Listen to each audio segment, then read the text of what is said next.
rebel force has penetrated the shield and landed on Endor. This is where the fun begins. A long time ago, in a galaxy far, far away. This is Rebel Force Radio. Your source for the Force. Star Wars news and commentary. With Jason Swank and Jimmy Mack. I've seen Star Wars 500 times. Star Wars #1! This station is now the ultimate power in the universe. I suggest we use it. Now it's time for Rebel Force Radio. We would be honored if you would join us. Your source for the Force. Well, we're one of the last sources for the Force. As Star Wars Insider, the magazine that has lasted more than 30 years and more than 200 issues, is hanging it up.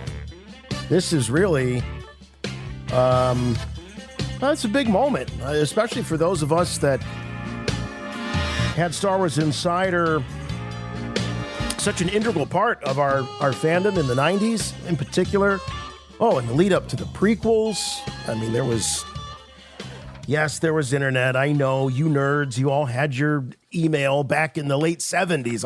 I've heard from people saying that, but I'm talking about mainstream news and culture wasn't being talked about over the internet back in that time. It really was a number of years after that. I mean, our dose, it was like a monthly dose of Star Wars news through Star Wars Insider. I just remember waiting every month for that magazine to show up, and then it became quarterly, and it's been like it's followed the path of a lot of traditional media. Surprising to some that it's lasted this long. I think some people are like, wow, that magazine's still out there. But yes, indeed, it's out there. It's going to continue for a couple more issues. But looking back on it, we're going to spend some time in the cantina with Dan Madsen. Dan was the founder of the Star Wars fan club and created Star Wars Insider magazine. Of course, most Star Wars fans know who we're talking about when we talk about Dan Madsen. So we'll have Dan on the program to look back at the history of Star Wars Insiders, recollect some great moments, some classic interviews and things. So always great to catch up with him. Also, there is some Starfighter news. That's the next big thing that's coming out into, Mandalorian and Grogu's the next big thing. But some news on Starfighter. I think it's about halfway through production. And then this is a little bit of a blast from the past, but do you all remember when Daniel Craig showed up in that cameo in The Force Awakens? He was a stormtrooper. Well, Daniel Craig going on record talking about that experience. So that and a whole lot more here this week on Rebel Force Radio. And by Rebel Force Radio, I mean myself. My name is Jason, and with me, as always, my good friend and yours from Chicago, Jimmy Mack. Hey, Jason. Hey, Star Wars fans, back for more Rebel Force Radio. And yeah, we're seeing the end of an era here with the sunsetting of Star Wars Insider magazine. It's been around for over 30 years, 240 plus issues, and it was a very important part of any Star Wars fans' day-to-day activities back in at least the 1990s and the 2000s. And so we'll be talking with Dan, friend of the show, Dan Madsen, who was there from the very beginning. And I'm hoping that Dan will share with us not only some great stories from his history with the magazine, but I'd like to hear how he feels knowing that his creation is now coming to an end. Of course, a joint creation with Lucasfilm, but Dan was the driving force behind the inception of Star Wars Insider magazine and ran the show for many years there. So Dan will be coming back to join us here on Rebel Force Radio. He's a part of the RFR family for sure, and I'm sure we'll just pick up right where we left off with him. Dan's that type of guy. I think it seems like it's been longer because we just saw Dan at the last Star Wars celebration, and when we were hanging out with him a little bit. Right. That was 22, I think. Yeah, 22. Yeah, 22. Well, we have a 5-year gap between Star Wars celebrations here in the States. And that's really the longest gap there's been. I think you're right. Ever. Yeah, I think maybe between ever. stateside celebrations, yeah. Yeah.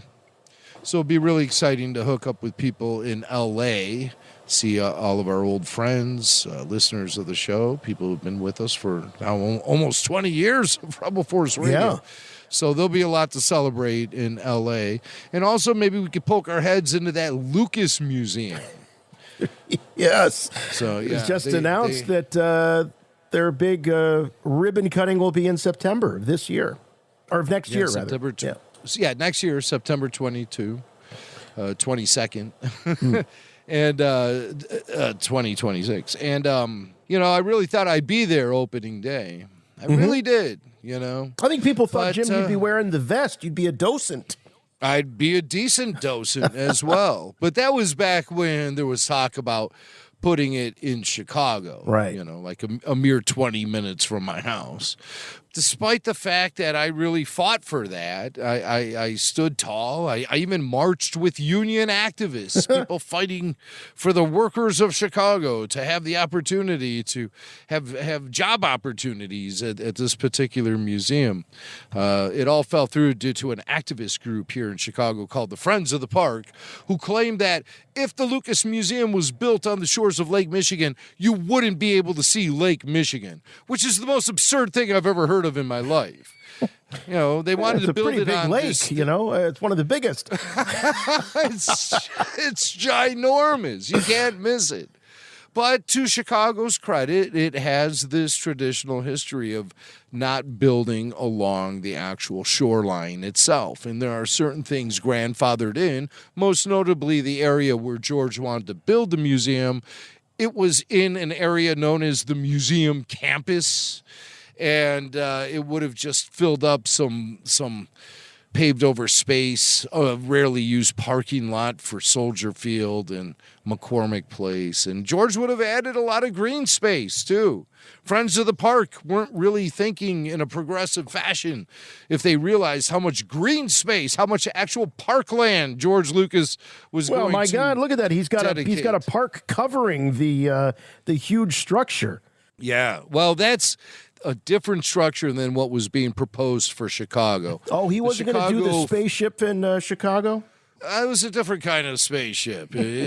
Some people said it looked like Mr. Stay Puft dropped a deuce on the shores of Lake Michigan, the original design for the Chicago Museum. It just looked like a big pile of white turd. They were just plopped on the park. It was not a very pleasant structure to that's why I think he lost a lot of support here in Chicago, was just the fact that the public really was revolted by the design for the museum he was promoting here, and that really, they couldn't really gain much public support. Everyone knows what he should have done. He could have been ahead of the Sphere out in Vegas. He should have just had a giant Death Star just plopped right down in the middle of the city. That would have made lots of money. And if he actually put Star Wars stuff in the museum, it would make even more money. But apparently there's only going to be one gallery out of 33 in this massive structure dedicated to Star Wars stuff. Meanwhile, he has an entire barn stacked, packed, and locked down on Skywalker Ranch, filled with the history of Star Wars, from props to artwork and beyond. I'm sure some of that archive is going to be rated for this museum, but I say empty the whole thing out and fill the museum with all that Star Wars stuff. But no, he's got other artworks that he wants to introduce to us, and we'll see if that makes or breaks the museum. I think George is making a museum that he would like to go to, as opposed to a museum that Star Wars fans or fans of George Lucas in general would like to go to. Right. When you hear Lucas Museum, you think it's the Lucas Museum of Star Wars, but this is the Lucas Museum of Narrative Art. Right. And everyone's like, well, what is narrative art? I mean, we all know what Star Wars is. What the hell is narrative art? Well, George has applied that particular bit of nomenclature onto this museum, and it's going to feature a lot of his artwork, which he feels has been largely rejected or neglected by the more mainstream art museums out there, and he wants to give this place, he wants to give these pieces a place where they can be spotlighted. He says it's the people's art. Right. So, is he going to include things like graffiti art, stuff like that? Aren't there museums already dedicated? He's got Star Wars characters that do graffiti. He could still tie that into Star Wars. Just have a big standee of, Sabine right there with the spray can. He could tie it all in if he wanted to. You have character appearances and artwork displays being tied together. And he could be like, oh, let's see Disney do this, Let's see Disney do this. Yeah. He's got R2-D2 with, Here's a question. I mean, do you see George hanging out at this museum? Do you think it'll be common for visitors to say, I happened to be there and George Lucas was there?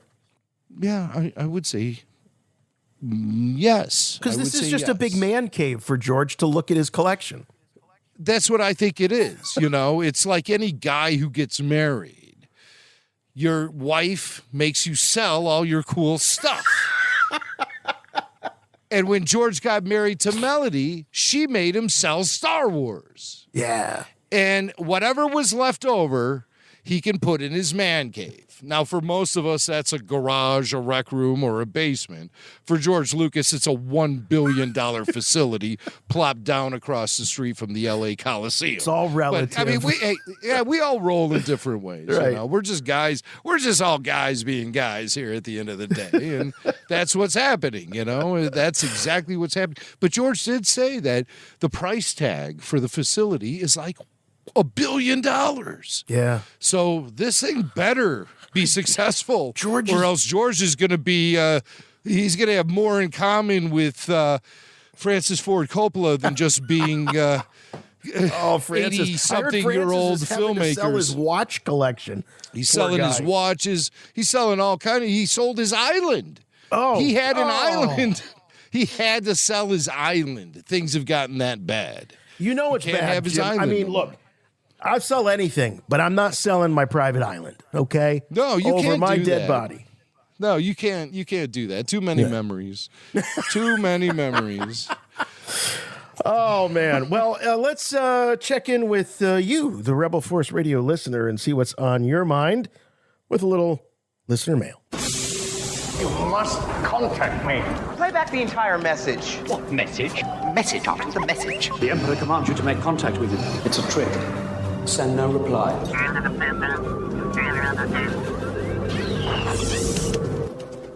Hey, Chut guys, it's Tanner from Denver. Just listening to the latest episode and got to the part where you're talking about the lightsaber through the gut in Visions. And I really have more just a question statement for Lucasfilm.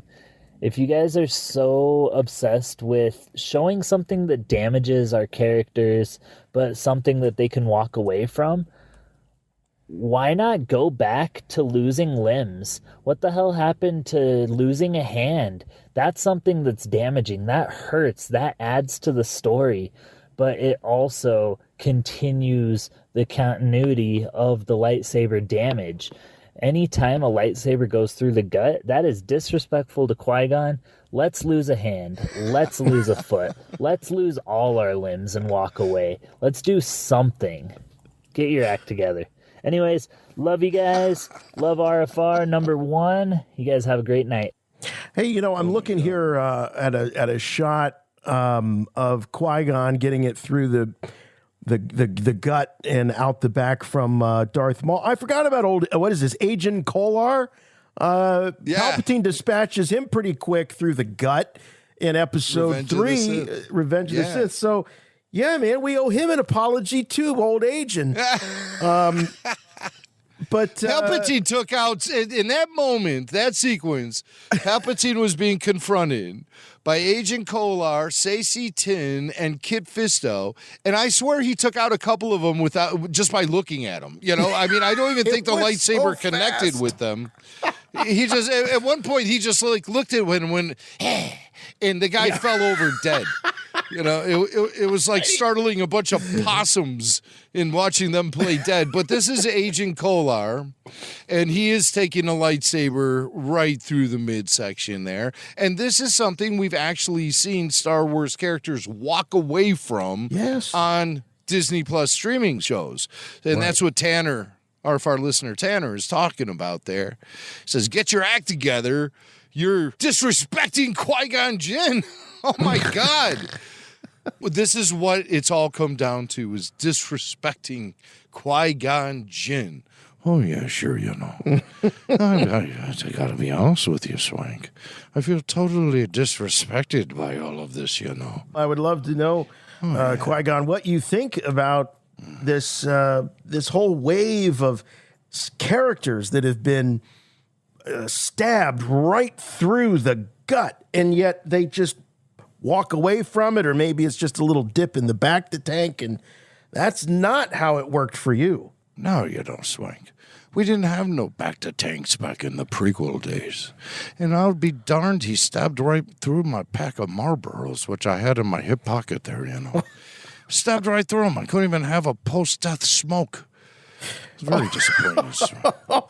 You know, it would have been fitting now when you think about it that you would have been able to just whisper into the ear of Obi-Wan, and he would have just reached into one of those pouches on your utility belt and stuck that cigarette in your mouth. You know, like in World War II movies, as the soldier lay dying, right? And they do that. Yeah. Give me a puff there, Obi-Wan. You know, I say, lighten me up there, Kenobi. You know, it's you know, the lightsaber blade went right through your pack of Marlboros, Qui-Gon. And I said, well, can I bum one? How about letting me bum one here? I'm lying here dying, you know. I get, take care of the boy. Buy him many cartons of Marlboros. You know, these were my dying words. I don't think we heard the whole speech. Unfortunately, maybe there were some edits that were made there in the. But you know, I'm going to throw up here. Look at this picture here of this is what a lightsaber can do to a steel door on the Trade Federation ship. Is just melting everything. We talked about this last week. Is this? I mean, when you see this, is this what it felt like? Well, I'll tell you what, Swank. I'm glad you bring this up because I was trying to make a statement. You know. I was trying to say, if I stick my blade into this door, it's going to melt everything inside out. So, hey, Disney, you ever see any of the prequel films before? I don't think they have, you know. I'm saying, hey, you know, I could use, number one, I could use the residual checks, you know. But number two in my list here. Sorry, what number? Tier. Oh, Yeah, two. Well, you got the wax in your ears again, Swank. Number 2, I think that it needs to be made canon that the lightsaber wound is devastating and deadly. You can't have these blokes walking away from it, you know. There was one night outside the pub when I got into it with a gentleman.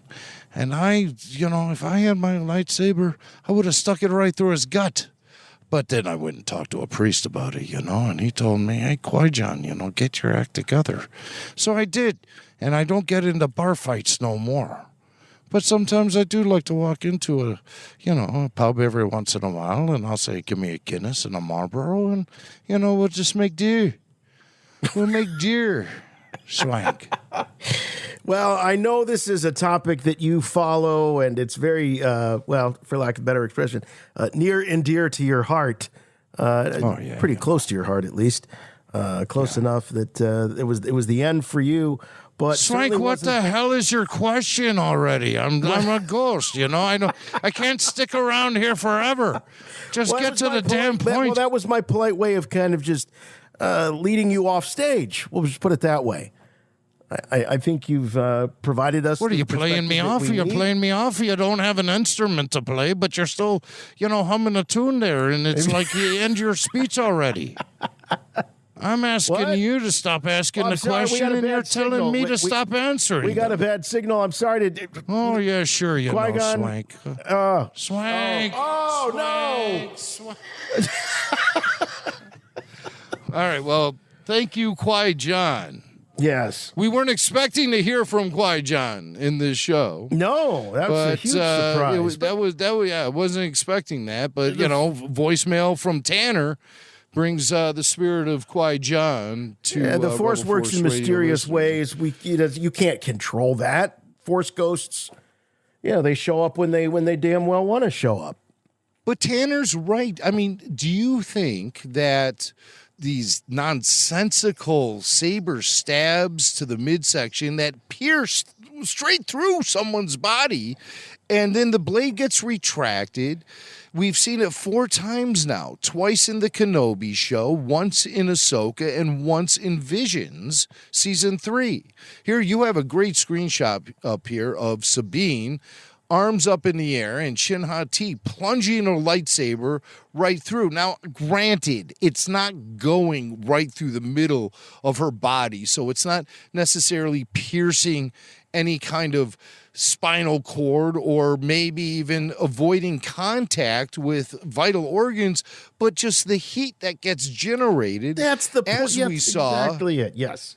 From the Qui-Gon Jinn example from earlier. It melts things from the inside out once you plunge the saber into it. Now, granted, Qui-Gon held it there for a while. I don't. And then they'll come at me with some kind of BSing. If you look closely on the lightsaber hilt, there is an adjustment matrix where you can adjust the intensity of the heat of the blade itself.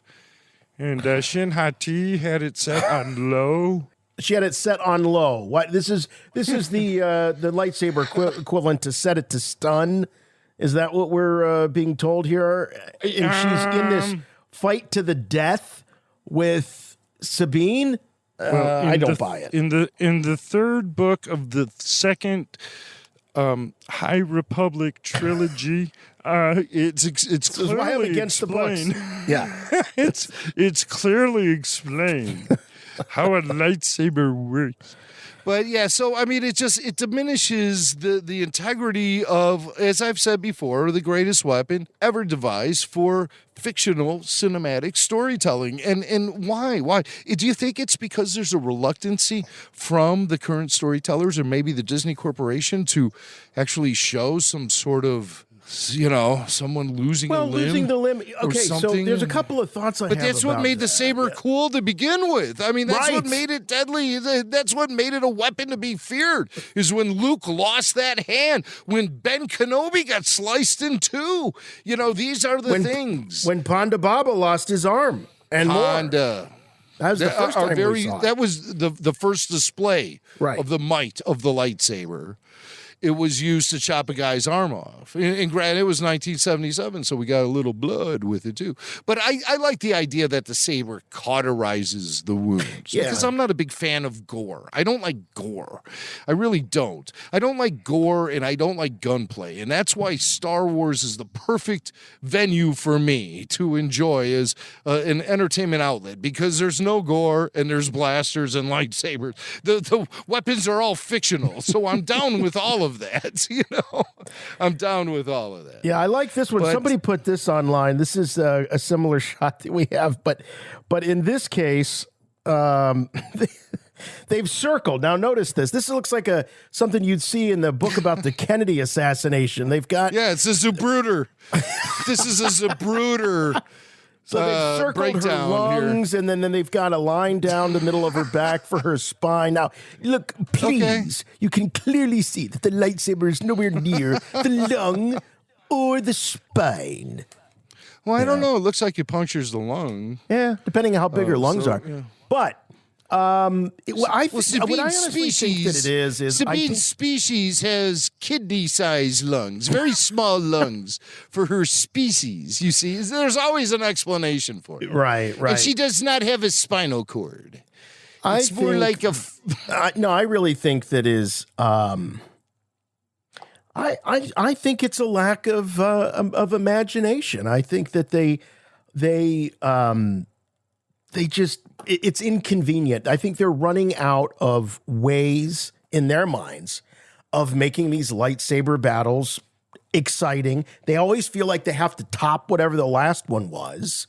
like it's some sort of competition. And so this is just a. I think it should be. Now. I think it should be. I think they should always try to top what their last lightsaber duel was. I don't notice any kind of progression though, because I've yet to see a saber duel that even comes close to the beautiful choreography of the saber duels we saw in the prequel series, in the prequel trilogy. I've yet to see a saber duel that even comes close to that. I mean, sure, there was some moments in something like The Acolyte, but they were having saber duels in the woods. That's so fan film. You know what made a lot of the saber duels in the original trilogy and the prequel trilogy great were the incredibly complex environments in which these saber duels were taking place. Cloud City, Theed, Mustafar. Do I need to go on? I mean, you don't see this in new Star Wars. They're always fighting in some sort of forest or something, and it's not exciting. It's they introduced that level. In Force Awakens, where they were dueling in the forest with snow around. Yeah. And at that time, it was like, well, that's an environment that we hadn't seen a lightsaber battle before. But you're Except right. in every other fan film. It's repeated. I mean, it's always been in fan. It's, you just take the sabers out to, your store-bought sabers out to the forest and off, and you got your iPhone, and there you go. You're making Star Wars. Now, I will say that in Episode 9, Rise of Skywalker, which is a film everybody craps all over all the time, that had the most interesting saber duel of the entire sequel trilogy when Rey and Kylo were dueling on board the Death Star ruins in the ocean. That was really cool how like the waves followed them as they were doing these force leaps and stuff, and they were moving from the ruins of Palpatine's throne room up on top of the wreck of the ruins of the Death Star. Yeah, that was very interesting. That was an interesting environment to have a saber duel. And the sequel trilogy never came close to anything that interesting before or after that moment. And then when you get into things like the streaming series, yeah, sure, The Acolyte had some interesting moments. But again, the environments were boring as hell. And the saber dueling in that episode 5 of The Acolyte, which was cool, and there was some creative stuff, Chimera made a Jedi shish kebab by impaling 2 Jedi at once. That was wonderful and stuff, but it's also one-sided. It didn't tell a story. There wasn't the sweet choreography that was also a big part of the narrative, I think, of the prequel trilogy was the choreography of these sabers. It tells a story. That alone told a story. Yeah. Mm-hmm. Yeah, and then when you really make it something very intense and something very focused upon, and you put it in an exciting environments, that adds a lot to the narrative. When you're just having them slice, swinging, that's the other thing. If you ever watch the way Daisy Ridley duels with a saber, she's basically swinging a baseball bat every time she does it and yelling, doing that primal scream that Lucasfilm loves to have their Star Wars, especially the female characters, do now. And then just swinging like a baseball bat. There's no grace or dignity to that whatsoever. Another thing that I think diminishes the current state of the lightsaber in the hands of the Disney people. They really need to take a closer look at especially the prequel era stuff and look at the stuff that Nick Gillard did and the creative elements and gracefulness and the dignity of those saber duels. Bring that back to Star Wars, and I think you'll see a very happy fan base. There you go. All right. Let's check in with what's going on over on Patreon. What is the latest and greatest happening on Patreon? Always the best place to go to for Rebel Force Radio activity, releases, content, and community. Patreon.com/Rebel Force Radio. You might not understand it really, but if you just go there and start poking around, you'll realize it's a really easy process to support Rebel Force Radio. Find the tier that works best for you. The higher the tier you join, the more stuff you get. There are bonus podcasts there that you can only find at Rebel Force Radio on Patreon. Podcasts like RFR RPG, which a new episode just dropped this week. Did you know, Swank, that Baby Belushi is now a regular part of RFR RPG? and with it comes all the unpredictable mayhem a baby Belushi brings to any podcast. What you would expect, right? Yeah, so the RPG, The Adventures of Podcastus and Grando the Grand, with myself, Tyler Page, Matt Rashid, and now Chris Sorrentino, a.k.a. Baby Belushi. We are right in the midst of some pretty intense action happening with the role-playing game. Chris Sorrentino, Baby Belushi, his character is this mysterious clone trooper we stumbled across. You know, one of those guys who'd been sort of off on his own, living isolated from the war. He still thinks the war is going on. He has no idea the Empire has risen and the Republic has fallen. And so we're dealing with all of his mental breakdowns as he's coming to terms with all of that, because this adventure is firmly in the Imperial era. And as always, Podcastus and Grando Grand, they're trying to BS their way out of the situation. So, you know, before too long, the blaster bolts will start flying. And that's what happens at RFR RPG. That's just one of the shows we have over at Rebel Force Radio on Patreon. We have regular releases of RFR Q&A. You also can get full show video, so you can see the entire recording session that me and Jason partake in each and every week. Plus, you know, Jason does a really great job of adding all sort of visual elements to our full show videos. So that's something you want to check out, and you can only find at Rebel Force Radio on Patreon. Plus, access to the world's greatest community of Star Wars fans you can find anywhere. You will find it at Rebel Force Radio on Patreon. So just go there. And what's great about it is there's a custom RSS code you can punch into whatever your podcast player is, whether it be Spotify, whether it be iTunes, Apple Podcasts, what have you. You can copy that code so you can get your podcast from Rebel Force Radio on Patreon, just like you always get Rebel Force Radio podcasts. And you want to check that out. Oh, by the way, Baby Belushi's new Star Wars Dirty Jokes book is out now. That's something that you were just scrolling by, Jason. And so I just want to give a plug for Nerdy, Dirty, and Tasteless Star Wars Jokes 4. Unofficial, unauthorized, and uncensored. As if you had to know. But these are original. Wait a minute, you're saying this isn't Disney endorsed here? It's not Disney approved. This is the first book by Chris and his buddy John. It's Star Wars Jokes 4. You know, it's their first one. It's kind of a tribute to, of course, the very first Star clever. Wars. That's very clever. I like that. Episode 4, yeah. So, and they're going to have this awesome Life Day launch party next week. On Monday, I think that is, November 17th. And if you're in the Brooklyn area, you don't want to miss it. Chris and John will be there.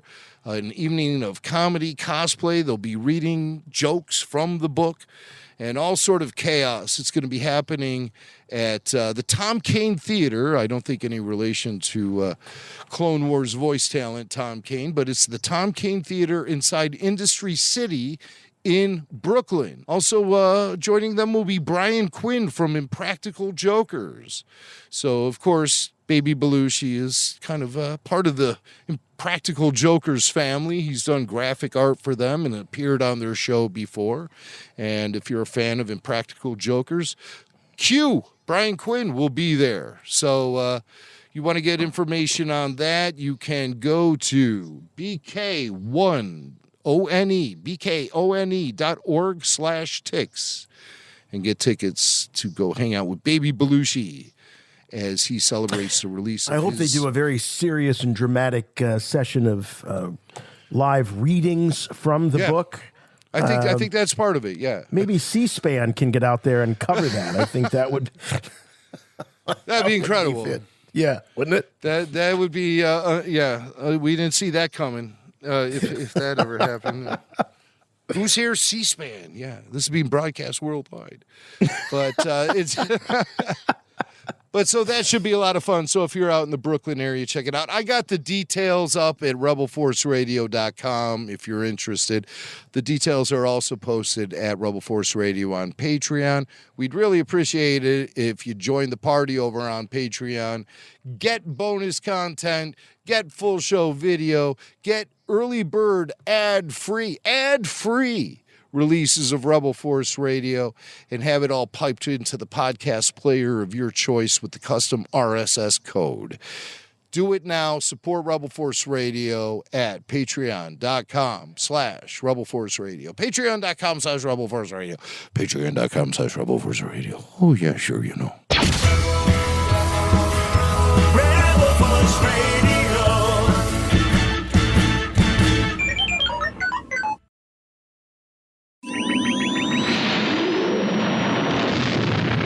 I have good news for you, my lord. That's good news. Come closer, I have good news.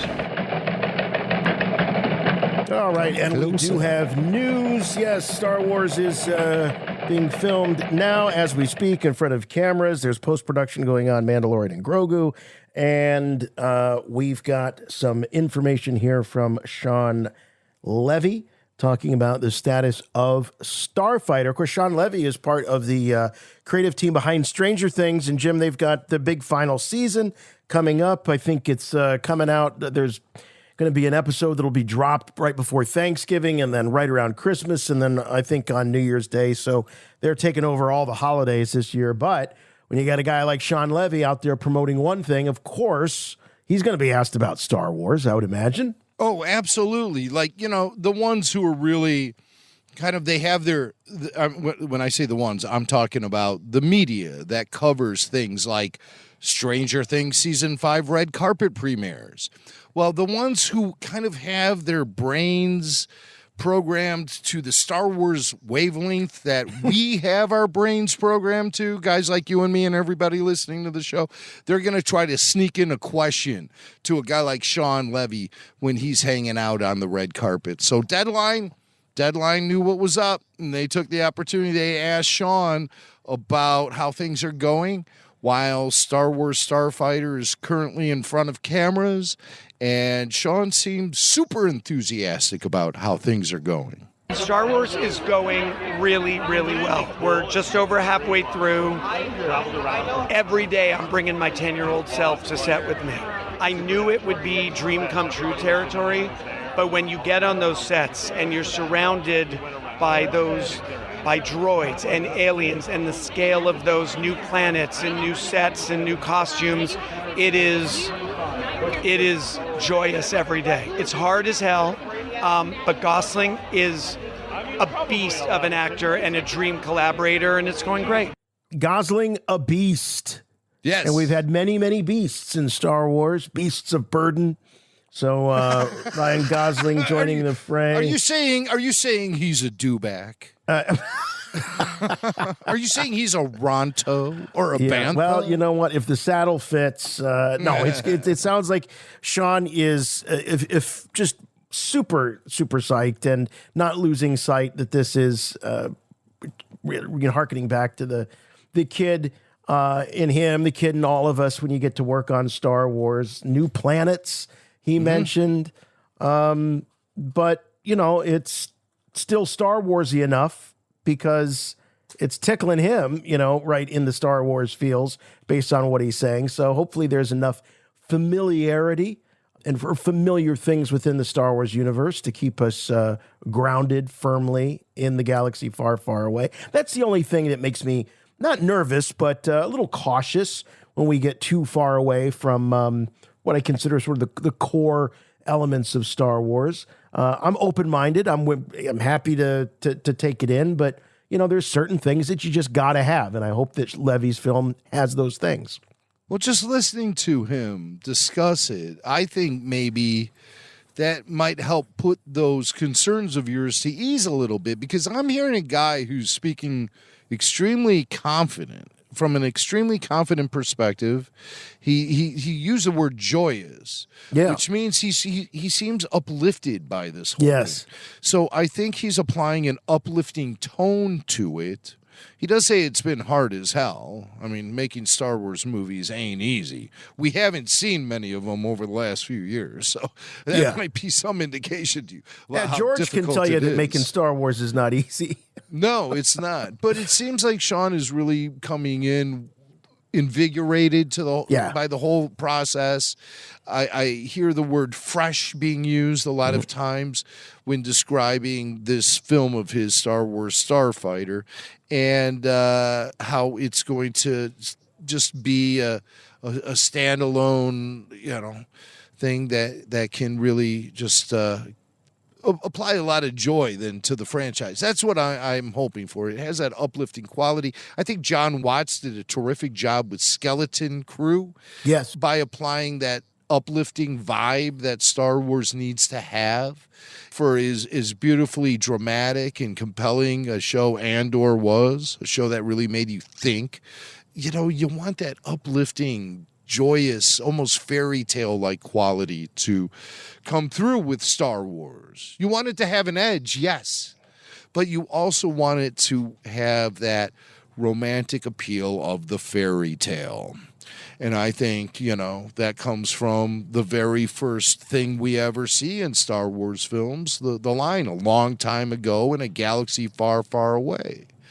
It's basically telling you that this is something that should be pure fantasy and treated that way. It's Once Upon a Time. It's the equivalent of Once Upon a Time, yeah. And so that's something that I hope that Shawn will be able to apply to Star Wars. I got to admit, I'm really not familiar with the guy's work. I couldn't sit through Deadpool and Wolverine. I thought that I can't stand Ryan Reynolds. I'm sorry, I just can't. I know a lot of you guys listening love that stuff, but it broke the fourth wall so many times for me. I just thought it sucked. It made me feel bad about myself when I was watching Deadpool and Wolverine. I just felt bad about myself for having to go through that experience, but a lot of people loved it. It was a massive hit, and it's something that Shawn Levy directed. I don't know much about his Stranger Things works or anything else he's ever done, so I just know about the guy that I'm seeing here in these interviews, and there's just something about his vibe that I think might fit in well with Star Wars. And plus the fact that he's kind of treating this as a one and done, I think takes a little bit of pressure off of him to be a franchise builder. He might be more or less establishing a new foundation for Star Wars to move forward on, but that all depends on Star Wars itself. We had assumed that this film might actually lead into whatever the trilogy is Simon Kinberg is producing.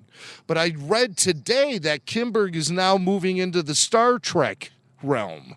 And he's also involved in Marvel. It's like, I don't know if Simon Kinberg is really committed to Star Wars as much as we think he is. Wow. Yeah. I had assumed that Kinberg project was much further along than what this makes me think now. Maybe it is. Maybe it is. Maybe that's why I'm hearing buzz about a Star Trek trilogy that's going to reset the Kelvin timeline that J.J. Abrams established, essentially blow it all up and restart Star Trek with new actors playing the classic roles. And Simon Kinberg is supposed to be the guy to jumpstart all of it for Paramount. That's weird because they've already done this on television, and I think they've done it actually fairly well with the new actors playing the classic roles. To do it for the third time now. Well, maybe those characters, like you're talking about Strange New Worlds and Spock and Uhura and Kirk and guys like that, maybe they'll take those actors and elevate them to their own trilogy. Possibly.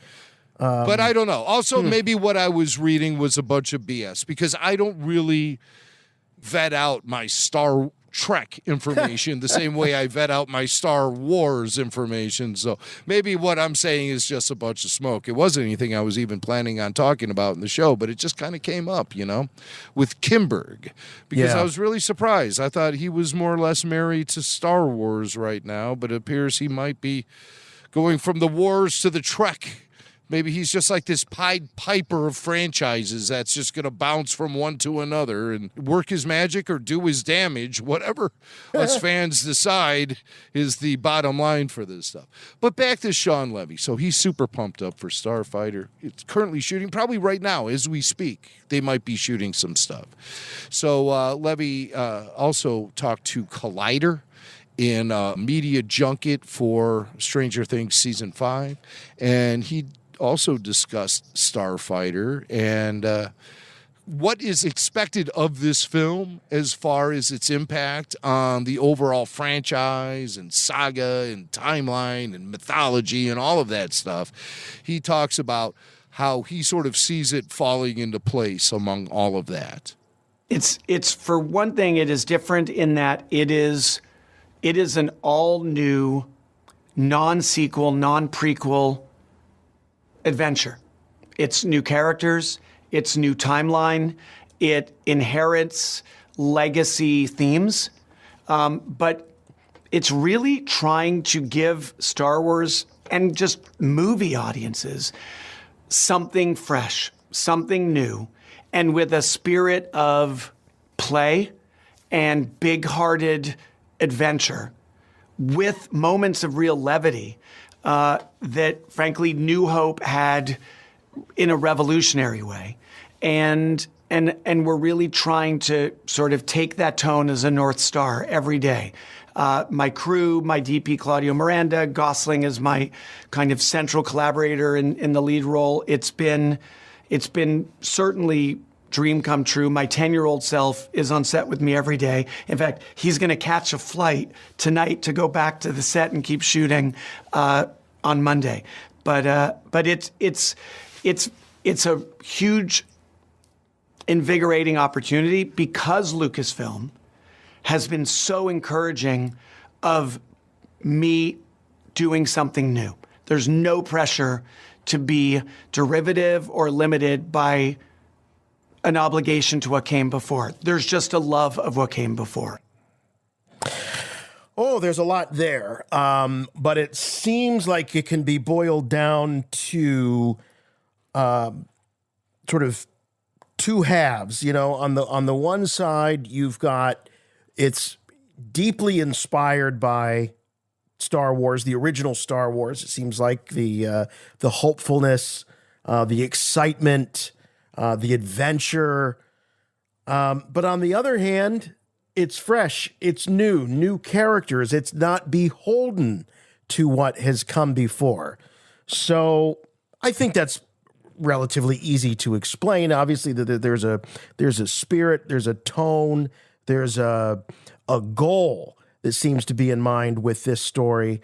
But at the same time, no one's going to be standing over his shoulder and saying, well, but this has to connect to this, and then that person is connected to this person, and all of that, which has sort of become synonymous with Star Wars, which is sort of ironic because, we're always expecting every time there's a new character introduced that they're actually someone else or they're related to someone else.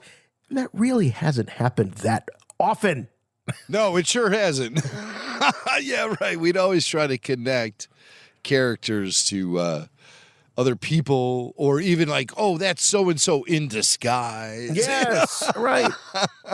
No, I think it's but just you're right. that It rarely pays off. It rarely pays off.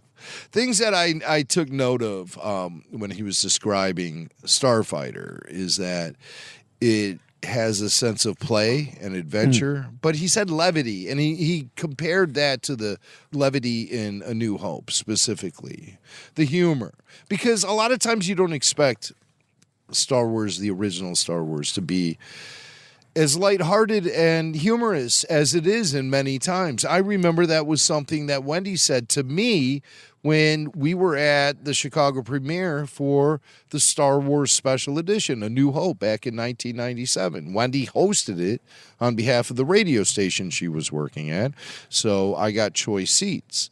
And I recall as we were walking out of that Wendy said, sure was a lot funnier than I ever remembered it being. Things like Chewbacca. I think there were elements added to the special edition to enhance some of the humor. The clonk on the stormtrooper's head when he bonks his helmet on the blast door. They added a sound effect for that. Or Chewie pounding on the door of the trash compactor once they're inside of it, and he's freaking out. That seemed to be underplayed in every other edition of A New Hope that I saw prior to the special edition. But in the special edition, it was Chewie pounding on that door. They added a sound effect of him pounding that door, and it just became more humorous to me, I think. And all these little subtle nods along the way to the levity of A New Hope is something that I think that Levy is trying to achieve with Starfighter. Yeah, I hope so, because you don't want Star Wars to take itself too seriously. Yeah, and then you end up with Andor, which was, again, brilliant drama. But is that what Star Wars is? Or is that just another notch in the identity crisis?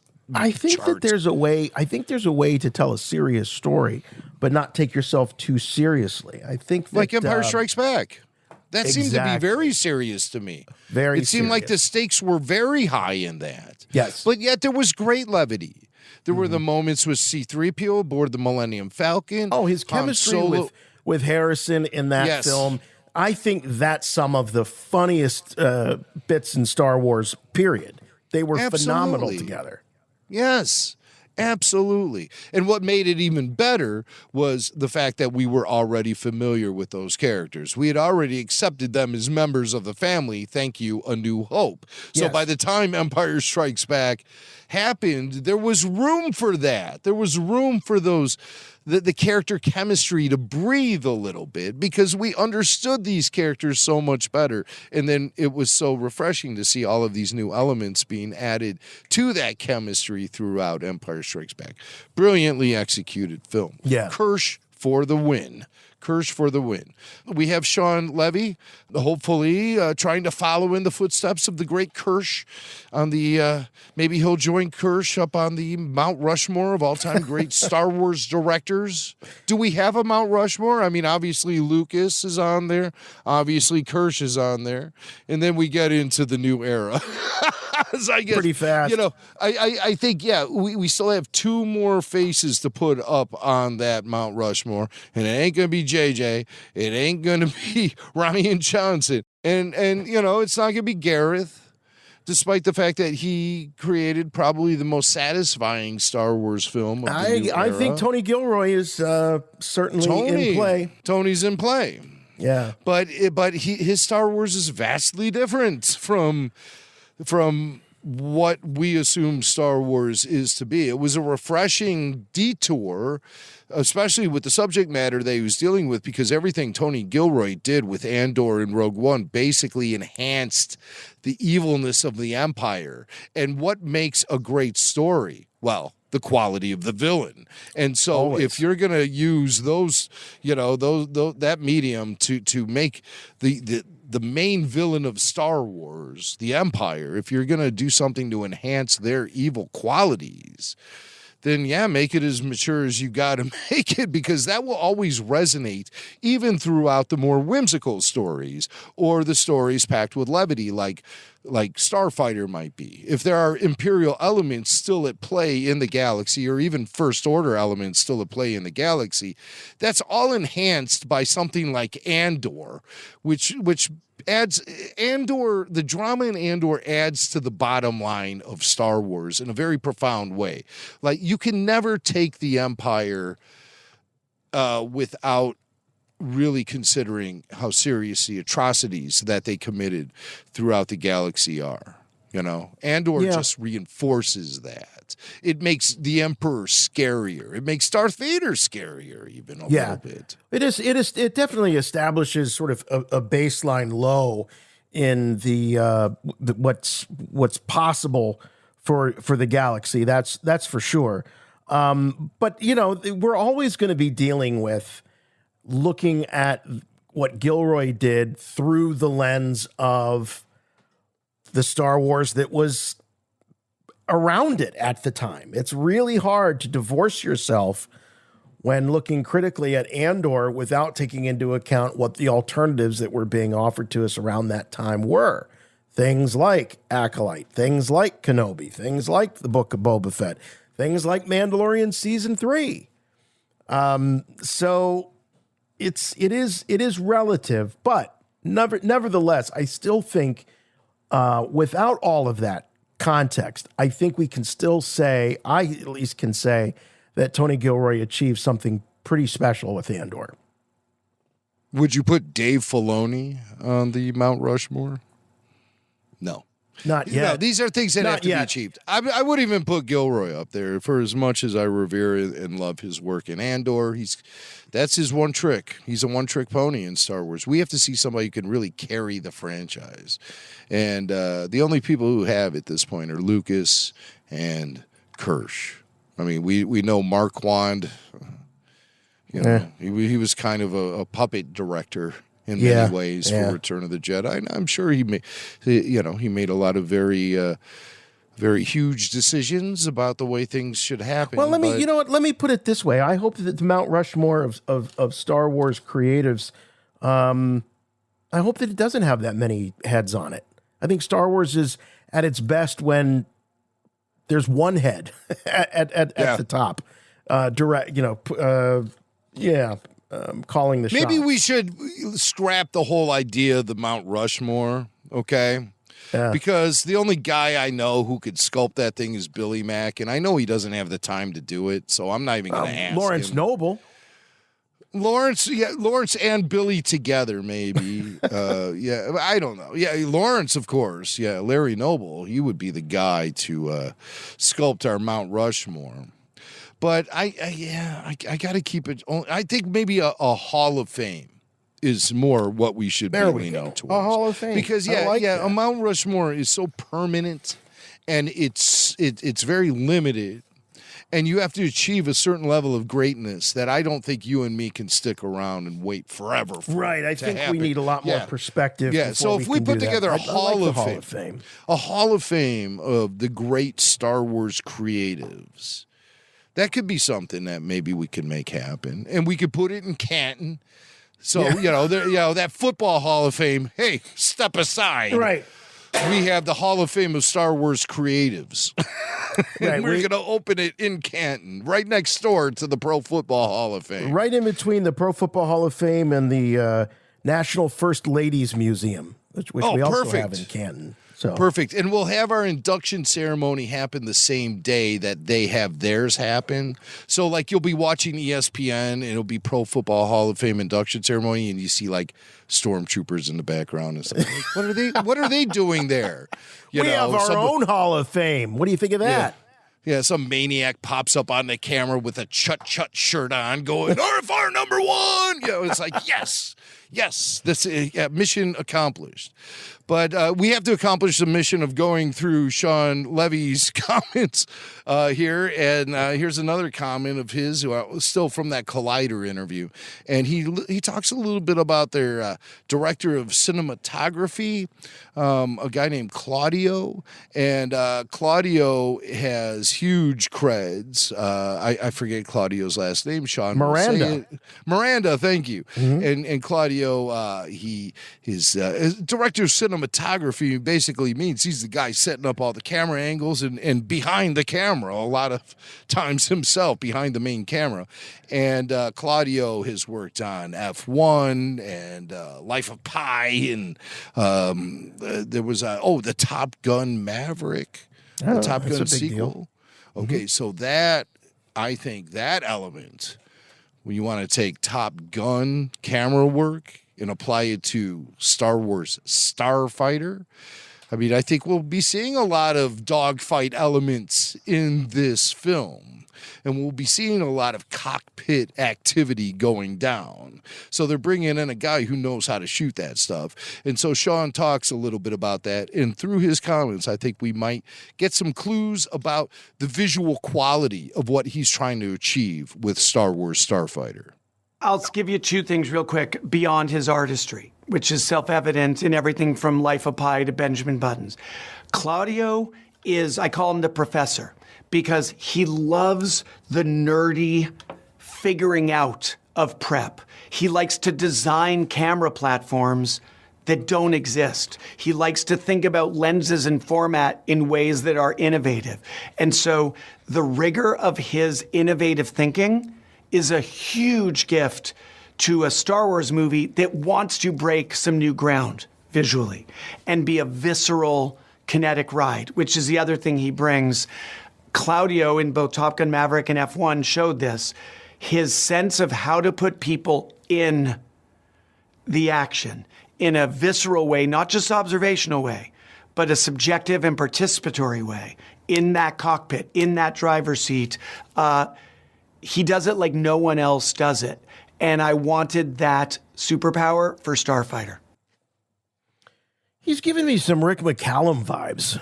Oh, is that right? Yeah. Really? Yeah. McCallum vibes. That's Rick McCallum vibes. Some, his look a little bit. And just the way he talks about this stuff, like everybody's the greatest, and this is going to be awesome, and this. Oh, he's a big hype man. He's a hype man, but okay. You're telling me, wait a minute, you're telling me, look at this. You don't see a young Rick McCallum there? Maybe a young, skinny Rick McCallum. Well, yeah, Rick. He'd like to eat, but. Yeah, and he's giving me that kind of... Who doesn't like He's just giving me that...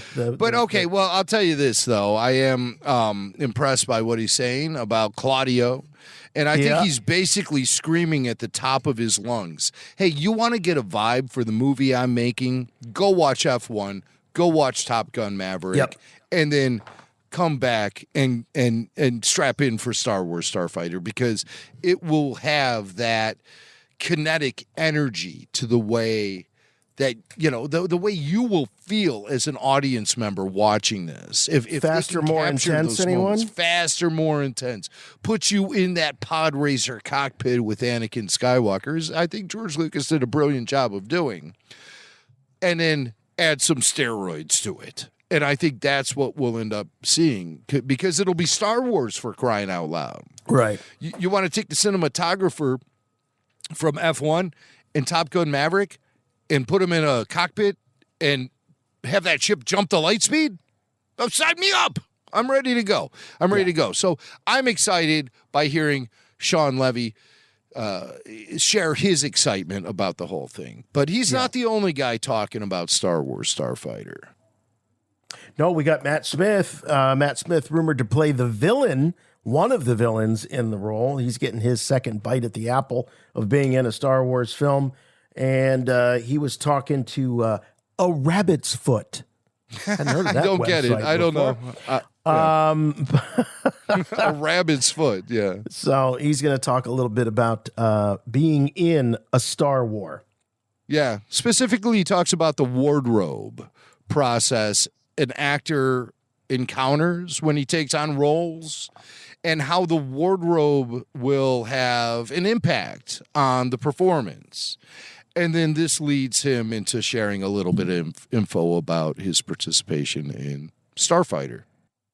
How does costume change a part for you? Do you have say in costume and finding things? Yeah, massively. I think the way, as you know, if anyone, if you wear Paul Smith, it sort of feels naturally quite wonderful. And I think with costume, obviously lots of actors talk about what you wear on your feet or everything, the sort of rhythm of the costume or the texture, the tone. It has a huge influence on the way you stand, the way you walk, the way you express yourself. But what's weird about costume, I mean, I'm sort of going through this process now for the job I'm about to do.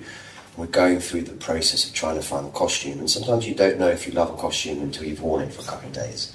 I don't know if anyone's an actor in here. There's anyone an actor? Hands up, actors in general. But do you know what I mean? Like, you sort of, and then you wear it and you start to go, oh, and then it sort of kind of feels like yours, and there's a sense of ownership that comes with having been in it. Can you say which job this is? I'm about to do Star Wars in December, and we're sort of trying to develop the look for that, really. So I imagine everything's tailored to your body. It's made for you, or? I don't know. I couldn't possibly say. All right, that's all the info he wants to reveal about it. Mm-hmm. Very poorly mic'd interview.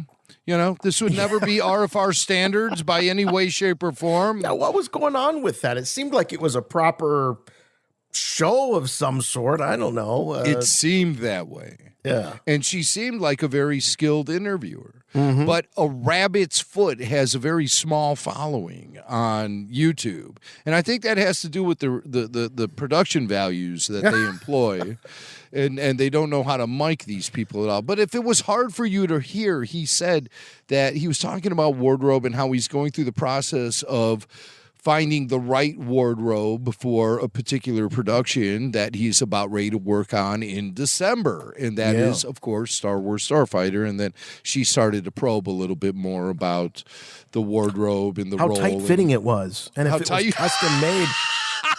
Tight fitting. That might be a clue. He might have said something to her before the interview about his wardrobe. Well, being, if they got to do a body cast of this guy, that's going to tell us something about how complex his wardrobe may be. Yes, very, very tight. It kind of scrunches the naughty bits a little, things like that. But I mean, that could lead to some sort of understanding about what he's going to be wearing. When I think of tight in Star Wars and wardrobe, I think of trooper uniforms. They have to wear that body sock that they wear. Yeah. And they have to have those armor plates, and we always hear about those plates pinching the skin in very inappropriate places. And maybe he's wearing some sort of armor like that. I don't know. I mean, it could be anything. I'm thinking though that she just didn't ask that question about the tightness of his wardrobe without having some prior information. And that prior information may have happened previous to the interview itself, just when you have the small talk with your guests before the tape is rolling and the cameras are turned on. I think that could be but I mean, he's not shooting. He shut it down pretty fast too. I'm not going to say that. Yeah, enough is enough. But he hasn't been on set yet, so come on. But by that point, the film will have been in front of cameras 3 to 4 months. Right. And so it looks like Matt is coming in a little later in the process. And that might indicate to you the size of the guy's role, I mean, for crying out loud, Darth Vader was only seen in 12 minutes of the original 1977 film. So it doesn't take too much time to be on set to make a huge impact in the world of Star Wars. And his character might not have as much screen time that people might believe. And if it's to be believed that he's a villainous partner of Mia Goth's character, I don't know if Mia's been on set yet either. So maybe they're slotting the villainous roles in for the latter part of shooting. But I would imagine this film is going to be wrapping up shooting in December or January. So yeah. Speaking of Mia Goth, I did see a little bit of her in that Guillermo del Toro Frankenstein. Oh, you saw on that? Netflix. Yeah, I've seen. Did you like that? I haven't seen the whole thing. I haven't seen the whole thing yet. It's about any 2.5 early hours reviews? long. Any first blush reviews? I think it's fantastic. I think it's great. Really? Yeah, I would love to see. I'd love to see Guillermo build out the whole sort of classic monster universe, and give him a crack at a Dracula, give him a crack at Creature from the Black Lagoon. He's already being talked about as maybe doing a Phantom of the Opera remake. So, but yeah, she's hauntingly beautiful and I think she's just got a kind of otherworldly, ethereal kind of quality to her in this. Oscar Isaac's in it as well. He's got the lead role as Dr. Frankenstein. So, two soon-to-be Star Wars alums. But it's good. It's really good. Great world building. Fantastic. I have to check it out because I, of course, love those old Universal horror films, and I love Guillermo del Toro and Pan's Labyrinth, things like that. I mean, if he adds any of those touches to the Frankenstein story, I'm gonna be sold on that.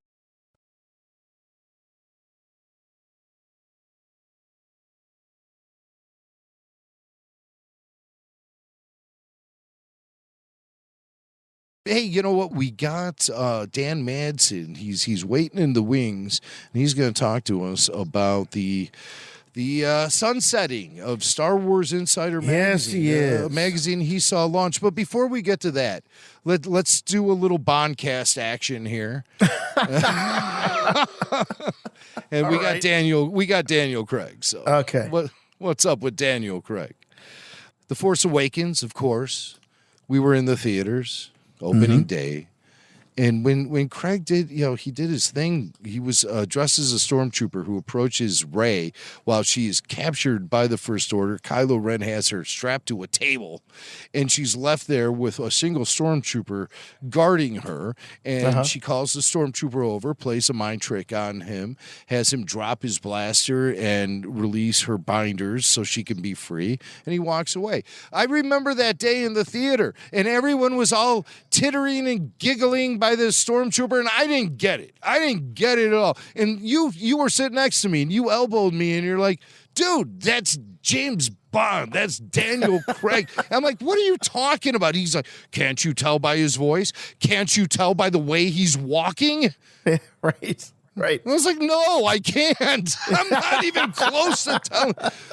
But you knew right away that was Daniel Craig. How did you know that? The voice. The voice. It was the voice, just like what you told me. The voice and the walk. When you said the walk, I'm like, and the walk. Yeah. I'm like, this guy's more serious about James Bond. He has a very distinctive way that he moves, and but it was largely the voice.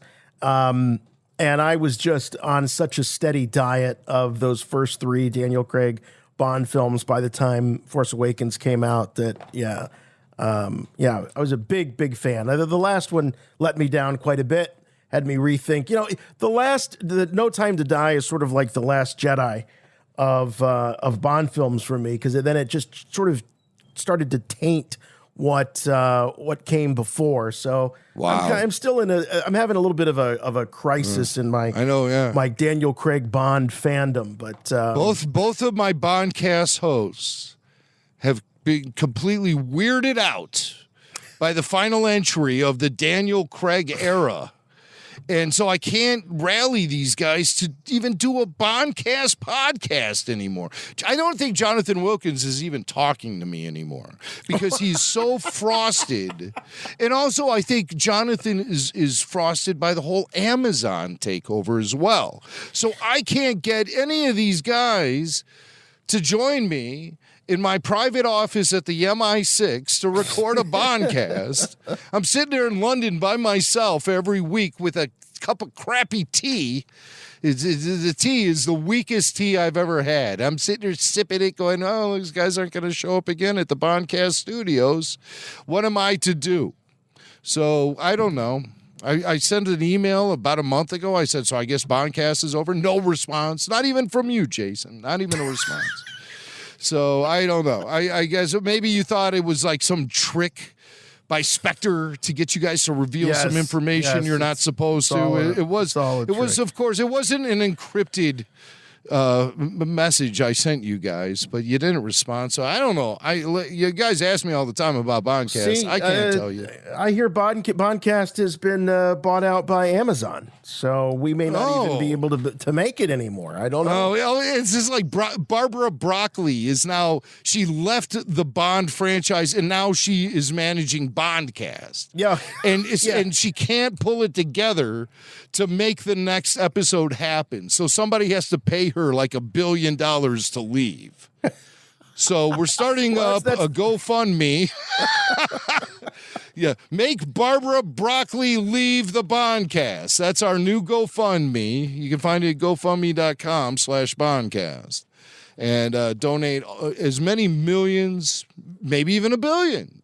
Whatever it takes to get rid of Barbara Broccoli. Well, so we can do a Bondcast. I am motivated for Bondcast because I want to get to the Daniel Craig era and give all those Daniel Craig films a proper Bondcast treatment. Just got to get over this the Pierce era. We've got you guys. We're in Pierce now. Yeah, we did. There. Yeah, we have Tomorrow Never Dies. I've watched it like 5 times. We've scheduled Bondcasts like 5 times. I've watched this movie 5 times over and over again because I'm ready for Bondcast. And then somebody doesn't show up. Maybe it's Swank. Maybe it's Wilkins. And then sometimes I'm relieved. Wait a minute. I've never not shown up for Bondcast. Never. Well, there may have been some last-minute cancellations due to maybe a soccer game or something, but I mean, I can't keep track of it all. Score? Who's keeping score? Let's get back to Daniel Craig. This show's going really long. I'm keeping score. Oh, and I'm also keeping my subscription to Sirius XM because I love Radio Andy with Andy Cohen. Never miss an episode.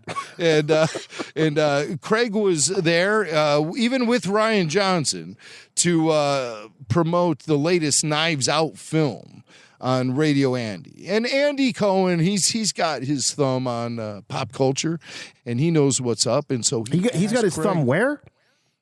Hey, I don't want to talk about Andy's personal life. All right. But he knows what's up, and he's going to ask Daniel Craig about what it was like playing a stormtrooper in The Force Awakens. All right.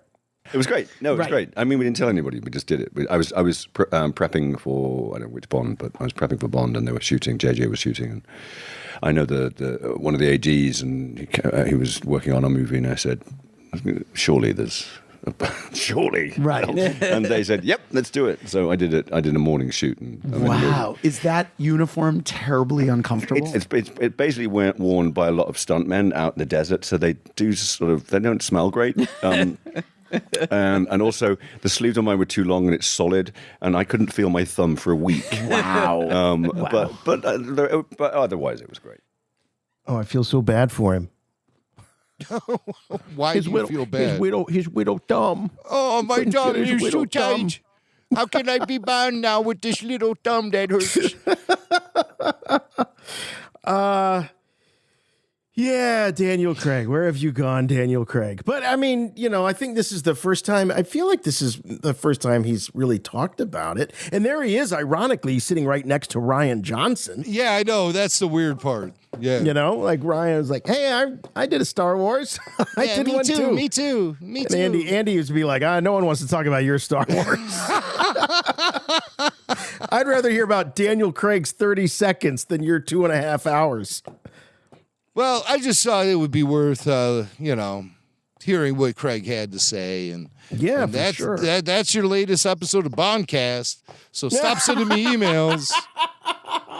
I might just release this little 5-minute blurb on the Bondcast feed. Yeah. And it's like, here you go. So now you know what's up. But I don't want to do that. I don't want to sully the dignity of the Bondcast, the incomplete Bondcast feed. Yeah. Maybe someday we'll get back to it. Or maybe if Jonathan can't bring himself to do it, we'll find another Brit. Yeah. Look, we'll take auditions. All you got to do is have the accent, or at least do a convincing one. Right. Yeah. I mean, it helps if you know a lot about Bond. I mean, Jonathan. Yeah, we need that. Jonathan's a bit of an expert on the whole Bond franchise. Yeah, he's intimately aware of all of these incredible details about each of the film. So he's like the last guy you want to upset. Oh, and he's read all the books too. What are you guys? Fleming novels and So I guess the impact of that No Time to Die and the Amazon takeover is. It's been massive, apparently. I had no idea. I mean, I could just keep on chugling with my own personal fandom. I don't care about all that other stuff, but I guess you guys have been broken. Both of you. Both of you. But I think Jonathan more profoundly. I think I can get you back to the podcast. Jonathan might take a little work. So if anybody knows about Jonathan Wilkins and his social media feeds, apply a little bit of that RFR fan pressure on him that I know you guys can do so well. Put the screws to old Jonathan and get him back to Bondcast. Jonathan Wilkins also, I mean, we met Jonathan because he was the editor-in-chief of Star Wars Insider magazine for many years. Yes. And so that's just another reason to sort of, maybe be a little bit sad about the end of Star Wars Insider. A lot of just fantastic memories over the years, going into the Walden Books bookstore in the mall and seeing it sitting there on newsstands. And then as it grew to its, peak popularity, you would see it in the grocery store. You didn't have to go to the fancy bookstore in the mall. You could find it at your at your grocery store. So it very just mainstream. Very, I was mainstream. thrilled by that too. Me too. Like, it was that affirmation. It was like, wow, Yes. we made it. We made it to the grocery store. New, shelves. Let's go.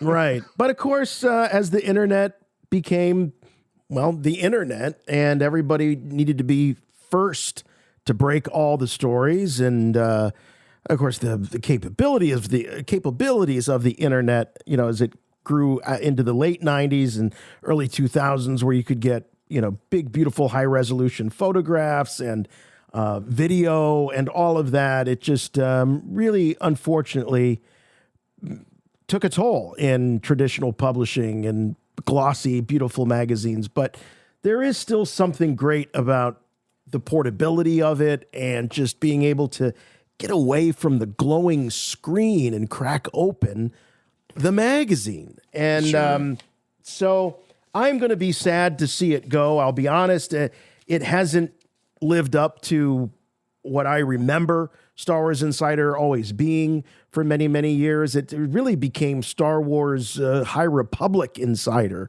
over the last few years. It was constantly on the cover. There were constantly excerpts or original stories set in the High Republic. That magazine really just doubled and tripled down on the whole High Republic thing. Great if you were a fan of that and were following it. That was great. But it just seemed to pay less and less attention to the core of Star Wars. And I also heard some inside stories that Lucasfilm became more and more difficult. That there was a challenge to get photos and scoops from them. They were too busy playing footsie with a bunch of Star Wars websites, especially during the sequel trilogy era, where they were feeding a lot of those rumor mongers. People thought, well, where are they getting these scoops? Folks, they were getting those scoops directly from Lucasfilm, let me tell you. But a simpler time, a more innocent time, I think will always be remembered through the pages of Star Wars Insider. I have dozens and dozens. I probably have maybe 100 issues at this point. I've never thrown one away. I've got all of them, and I just can't bring myself to get rid of them. And it really is a wonderful way to kind of relive some great, like Rebel Force Radio is for a lot of people. They go back and listen to old episodes of when different movies and things came out. But I like going back and seeing this one. Really, I remember this cover. Jim, do you remember this one when we first saw what Ian McDiarmid was going to look like in Attack of the Clones? Right. And you could see the elements of Palpatine coming to the forefront a little bit. He was more gaunt. He was more pale. His features seemed to be much more sunken, and you could kind of see the evolution of the Emperor. Yes. Coming and then they did sort of an about face. And by the time you got to Revenge of the Sith, he looked younger than he did in Attack of the Clones. It may have been, maybe they were just trying to make the transformation more dramatic visually. By he had a vacation at some point. You would almost get the sense by looking at this picture that George was evolving him naturally rather than supernaturally, or through any kind of. I think the decision to deform him through deflected force powers came late in the game. I think when they were working on this look, they were going to age him and wrinkle him organically. Yeah.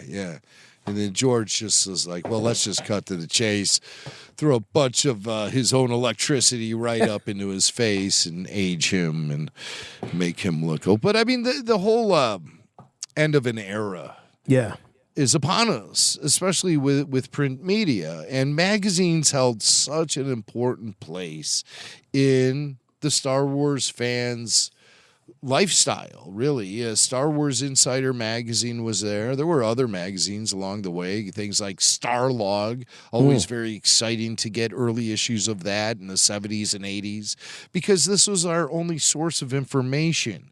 There was no internet, of course. We've said it 1,000 times. No World Wide Web. There was worldwide nothing. And you had to search physically the information that you were looking for, and you would find it at things like newsstands, magazine racks, and libraries, and Star Wars Insider was there. And that's how we kept ourselves up to speed. It was so important during the era of Dan Madsen, who will be joining us in just a couple minutes here. It was so important in his era because he was the only guy there with boots on the ground on the sets of the sequels, talking to people like George Lucas and Rick McCallum and relaying information back to the fan base via the pages of this magazine. There was no other place to do it. The internet was so just scattershot at that point in time, especially when you talk about, 95 to 2005. It was just starting to get its legs. YouTube wasn't even a thing until 2005 at the very end of the prequel era. So we really had to rely on magazines like Star Wars Insider. And so we got Dan Madsen coming up here. First, we're going to take a quick break. Then we're going to come back with Dan Madsen. We're going to talk to him about his experience establishing Star Wars Insider from the ground floor up. Hello. What have we here? Rebel Force Radio. I'm Lando Calrissian. Glad to make your acquaintance. Your source for the Force. You've come to the right place.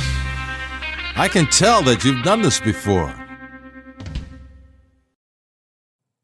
Star Wars Cantina. Where are you going, Master? For a drink. Sorry about the mess. You will never find a more wretched hive of scum and villainy. We must be cautious.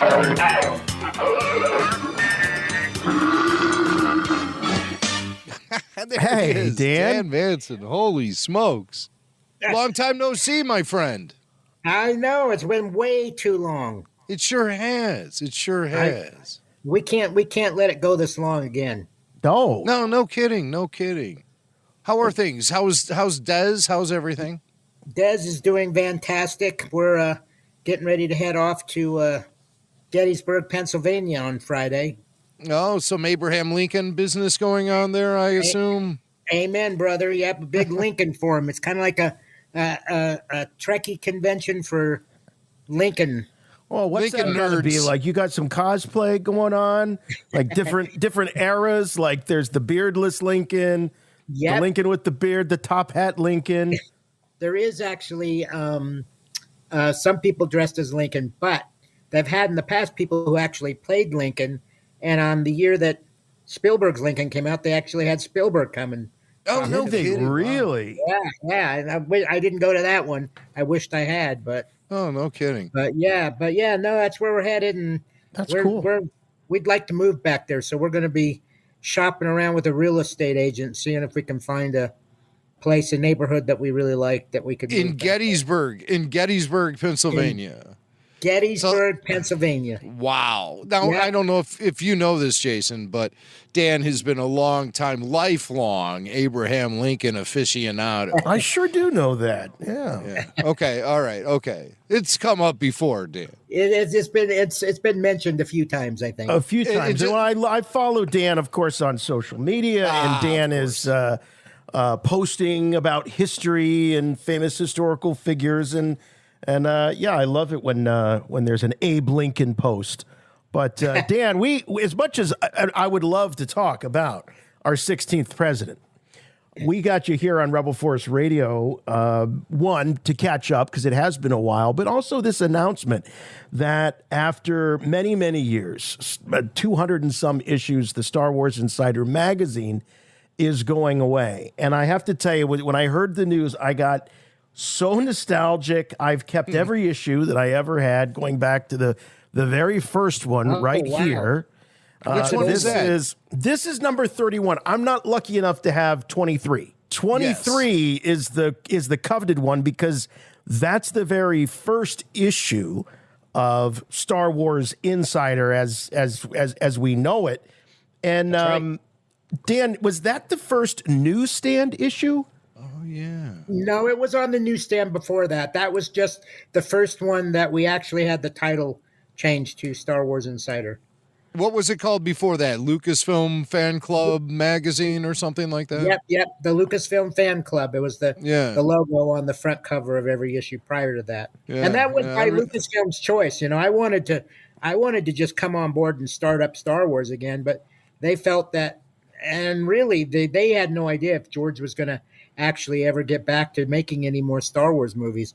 So they said, no, we got Willow coming up, we got Indiana Jones, and they said we should call it Lucasfilm and just have you cover those things and tell George maybe might start doing a new Star Wars. And so I said, okay, and that's what we're going to do.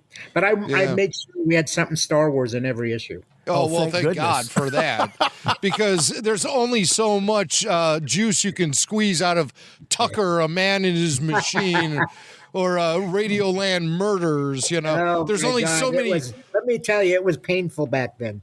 Only so many Brian Ben and Billy Barty interviews one man can do to promote Radioland Murders. You want to start writing things about the cult of Wedge, which was such a dramatic. It was, you have no idea. Well, I'm sure you have a grand idea of the impact it had on fandom in that first issue, where it was finally addressed that Wedge Antilles actually has a fan base. But for someone to address it on a major newsstand publication was real validation of the fandom of hardcore Star Wars fans that had harbored all of these feelings and all of this passion for Star Wars for years and years. And now all of a sudden there's a newsstand magazine, Star Wars Insider, that is actually validating those feelings and really giving a voice to fandom in those early days, pre-internet, or, well, I guess the internet was around, but it wasn't really accessible to everyone at that point in time. It wasn't really. At that time, the internet was not like it is today. So, you didn't get all your news off the internet. And really, a lot of people, they waited for our magazine to come out to get updates. And that's why I started doing updates every issue with Rick McCallum. And then I did interviews with George. And, we tried to keep people updated on what was happening with Star Wars. But, boy, those were some lean years in the very beginning, Maniac Mansion and Tucker, and it was really hard. Well, you did have things like the Young Indiana Jones Chronicles, which was really paving the way for George to dive into new technologies to finally to realize his ideas for the Star Wars prequels. And so you were there from really that very embryonic stage and at a very important moment in filmmaking technology history. And you were there for it, getting updates from Rick McCallum, building relationships with people like George Lucas, getting accessibility to George Lucas. Tell us about one particular George Lucas interview that you did for Star Wars Insider magazine that really made an impact on you and kind of stands out. When you look back at your history, what is that George Lucas moment? Well, the very first time I ever met George, I flew out to the ranch. And I was scheduled to interview him in his office there at Skywalker Ranch. And so I got there, and Lynn Hale met me. Lynn Hale, who I absolutely adore. I love Lynn Hale.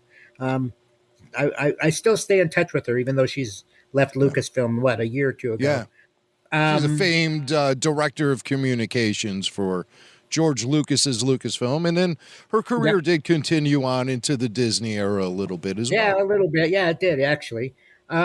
And so I remember coming out there and coming into his office, nervous as could be, and Lynn said, if you want to wait outside on the he had like a deck outside of his office. You want to wait outside there, go right ahead. I said, okay. So I went out the door, and I'm standing up there on the patio or the deck of George's office, and I could see these, I think it was Lucasfilm employees, down below, and from a distance they couldn't tell, and I saw them look up and point at me and go, "It's Willow! It's Willow! Willow's up there with George." Willow. You, of course, did not play Willow. Of course, no. But I just waved to him, I sure said, go with it. let them believe Always. the fantasy, Yeah. But they're so still then I telling come that back story to this day, I'm sure, Dan. They're all saying, I remember seeing that's right. Willow up there with George Willow on the was up there balcony. with George Lucas, and I saw him at the ranch. But I remember going in to do the interview with George. He was sitting on a big couch. There was another big chair right there by a window, and Lynn sat in a chair right next to me, or right next to George, I should say. At any rate, she was nervous about me asking George about any sort of early prequel Star Wars questions. And of course, she said, well, don't ask him too much about Star Wars because that's just a sensitive subject. And I don't know that he's going to want to talk much about it. And I'm like, okay. And so what do? I get there and I've got like 15 questions all about Star Wars. So I'm immediately starting to ask him questions about, well, what's happening with Star Wars? When are you going to get back to it anyways, And I see her going, oh, no. And George looks at her and goes, would you calm down? He says, it's just a simple question. And he was like telling her, calm down. All right. So and he answered every question I asked him for. And that was still years away from the prequels, unfortunately. But I got tired of interviewing him and asking him every time, well, when are you going to get back to Star Wars? When are you going to do Star Wars?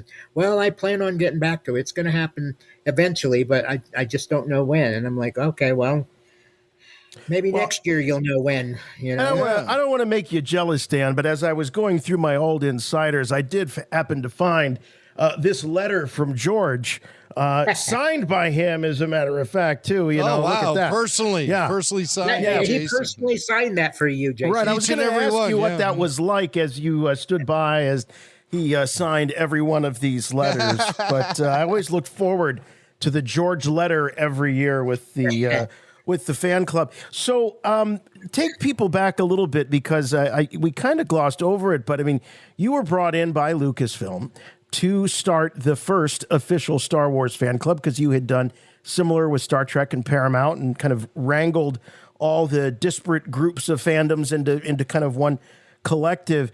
But you weren't there necessarily to just promote Star Wars. You were there to promote Lucasfilm because by the time you got involved, if I remember right, the trilogy had already been out, long out. Oh, yeah. Yeah, it had already been out by long out. And 87 is when I came on board and did the fan club. And of course, the Star Wars fan club existed before me.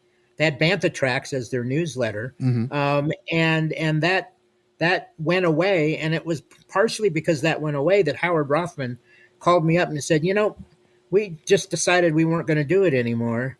But we saw what you're doing for Star Trek, and we've never licensed the fan club outside of us. We've always done it in-house. And why don't you come out? Let's talk about possibly, licensing you, and you could do it outside of Lucasfilm. And so I did. I went out there and met with them, and I told them, I said, listen, if I'm going to do this, I got to have access to everything. I mean, I don't want to have to be pulling teeth here because I've got to compete with, Entertainment Weekly and all these others who get these scoops and things. And I said, if you're going to join the fan club, it's because you want to have something special, something exclusive you can't get anywhere else. And they agreed. They said, absolutely, that's what we're going to do. And so, and they did pretty much. They did really help me out. They gave you access to George. I mean, that's pretty big. And then, of course, as the prequels were in development, guys like Rick McCallum were there. How did it end up going to a newsstand magazine, from fan club to a magazine that everybody can get on the newsstands?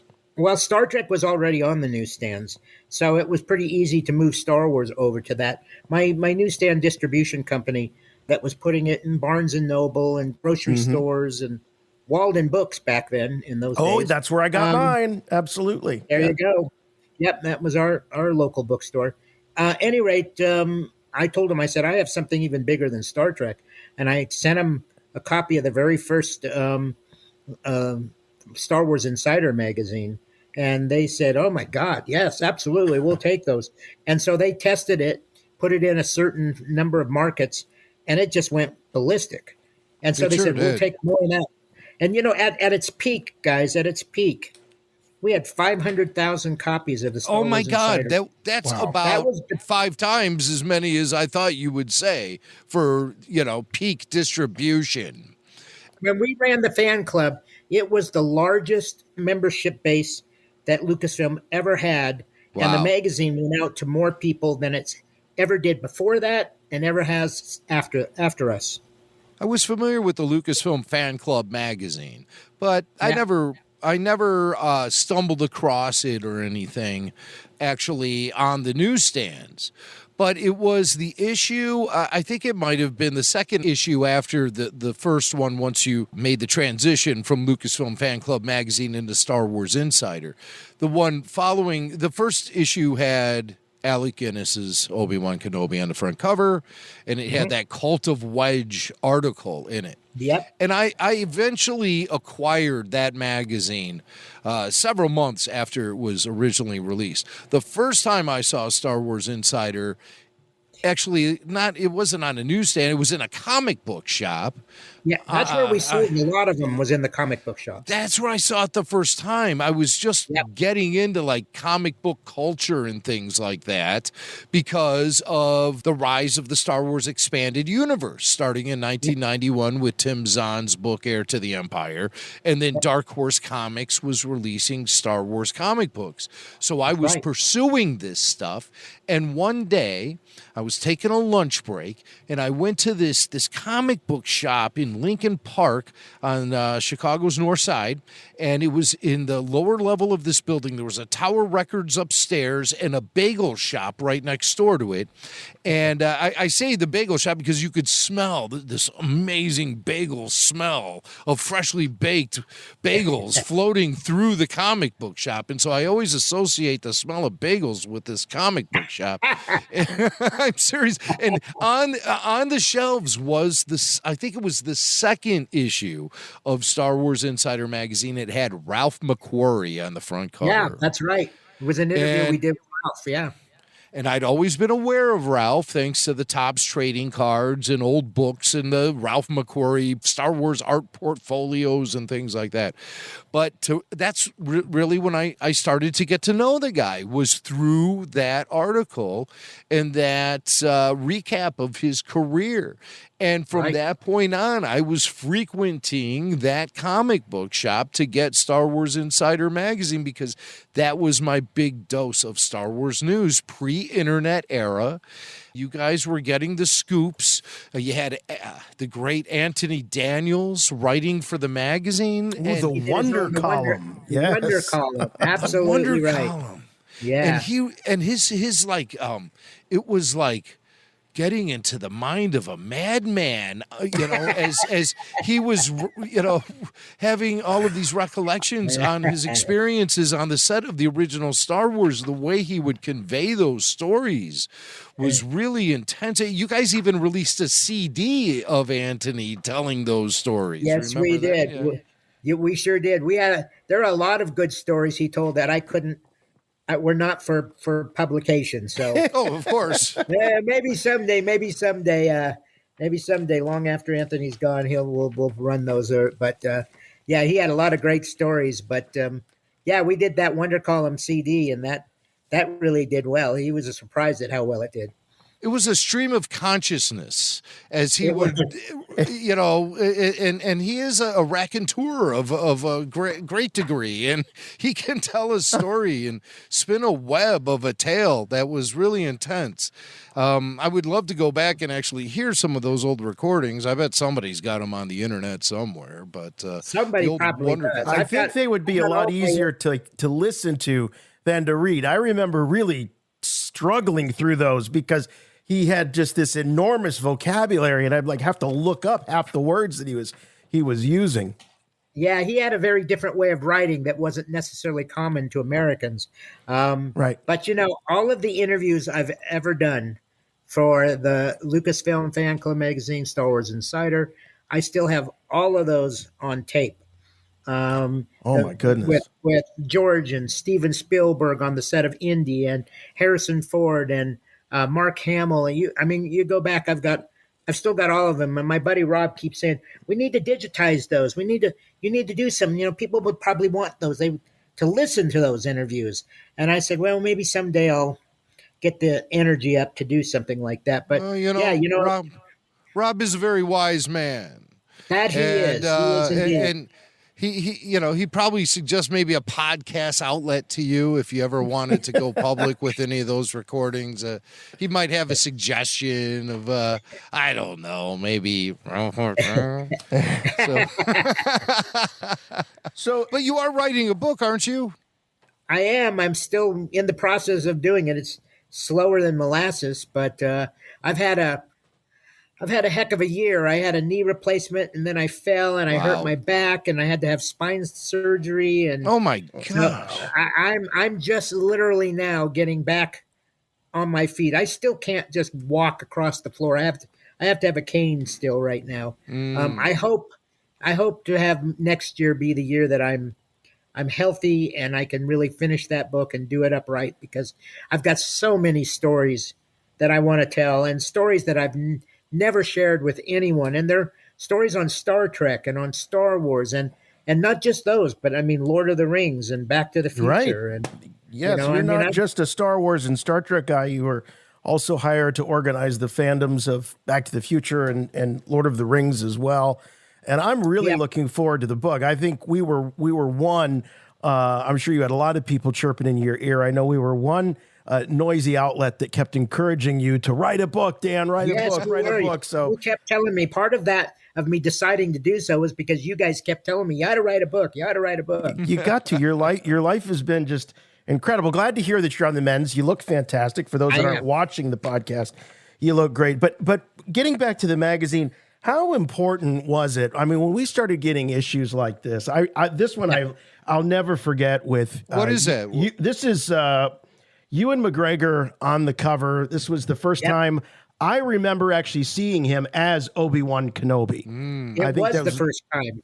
So the very first time you got to see him as Obi-Wan Kenobi. You guys were able to keep that these exclusives, and that was had to be incredibly daunting at sometimes, but also sort of freeing, because you were getting them from the source. You didn't have to worry about getting scooped, really, did you?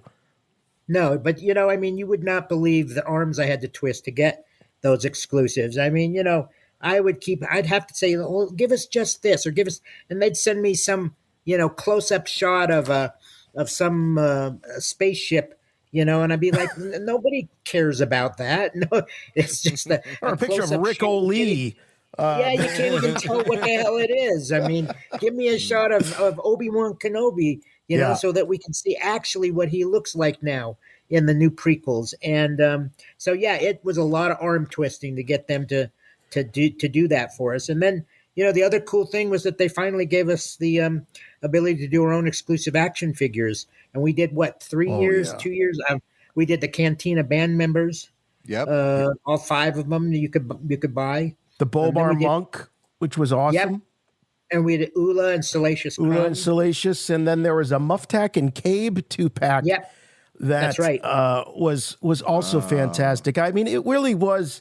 You felt Wooer. Well, Wooer was he wasn't an exclusive, but but that wave. One of the only outlets to get that wave. It had like a Hoth Leia, a Wooer, was through Insider Magazine. So, yes, but that's I mean, this was, I can tell you as a fan, Jim and I were talking about this a little bit off the air, just how important this magazine has been to our fandom over the years and the way it connected us, in the pre-internet era, which, I hate to just wax nostalgic, but looking back on it, it feels like a better time, to tell you the truth. There were golden years. Those were the golden years. I'm telling you, especially as we moved through that prequel era, it was a fun time to be involved with Star Wars. It really was. I'll always remember a time when the magazine offered me a great sense of relief, and it was on September 11th, 2001, when the whole world shut down, and we were sitting there watching our TVs, seeing an attack on the domestic U.S. happening in real time as the Twin Towers fell, and it was shocking and awful and horrible. And some of our younger listeners might not realize, but all television broadcasting shut down in the United States at that time. Every television station outside of like maybe Nickelodeon or Cartoon Network, they all ceased to broadcast anything other than news about this terrible, horrific attack on America. And so without having any sense of distraction, I was sitting there in shock. And I checked my mailbox that very day, and the latest issue of Insider was sitting in there waiting for me. And that evening provided, when I was finally able to tear myself away from the television, because I was as invested in the breaking news as anyone else, my goodness. But when I finally was able to tear myself away from the TV and get alone with the magazine, it offered me such a great sense of relief and escapism. And I'll never forget that moment, how much I valued having access to a source of entertainment, essentially. And magazines were that back in the day. You know, nowadays they're so disposable, and the internet beats magazines to any sense of breaking news or anything like that. But I don't know how any magazine survives today. I really don't. The internet is just has taken over so much of everything now that I really don't know how.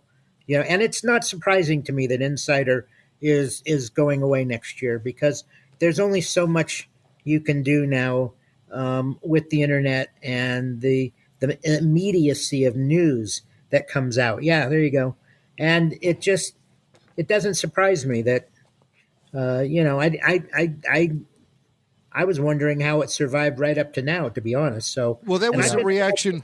That was the reaction of most people when I said, hey, Star Wars Insider is winding down next year. And a lot of people, number one, were surprised it's still around. And number two, they said, the other reaction was, I'm surprised it lasted so long. But as you, the founder, essentially, of the magazine, the guy who was there from day one, share with us what your reaction was to hearing that news. It was posted up on StarWars.com. The announcement was made. I learned of the news because I'm friends of yours on Facebook, and that was the thing that popped to the top of my feed that morning as I sat down for my morning constitutional, and I was getting updated on all the latest breaking news. And at your phone, you're reading my stuff while you're taking care of business, right? Yeah, but I was you were very matter of fact about the way that you presented the information, and but I really want to know how you. I had no advance notice of that. I did not know it. Okay. I literally had, who was it? Somebody, I don't remember now who it was. Somebody said, hey, did you see this? Texted me. And I pulled it up and I'm like, oh, no, I hadn't seen that. And so I read through it, and then I went ahead and posted it, because I had, it was a bit of a surprise and a shock to me that, nobody had said anything to me that it was going away. And nobody bothered to ask me to quote in the article, about starting the whole damn thing. And I got to tell you, Dan, I was surprised when I read the article. I'm like, well, where's Dan? Exactly. Where's Dan's that's what some of quote? my friends said, how come they didn't talk to you in there? And I said, a lot of the people at Lucasfilm are new, and they don't even know who the hell I am. I'm really not kidding you. And they don't think about. We know the feeling. Exactly. They don't know the past. All they think about is what's today and what's tomorrow. And so they forget about what came before. And I don't really know hardly anybody at Lucasfilm anymore, especially those, Kristen Baver. I mean, I love Kristen, but I don't know that many people anymore at Lucasfilm. And all the people that worked with me in publicity and licensing for so many years, they're all gone now.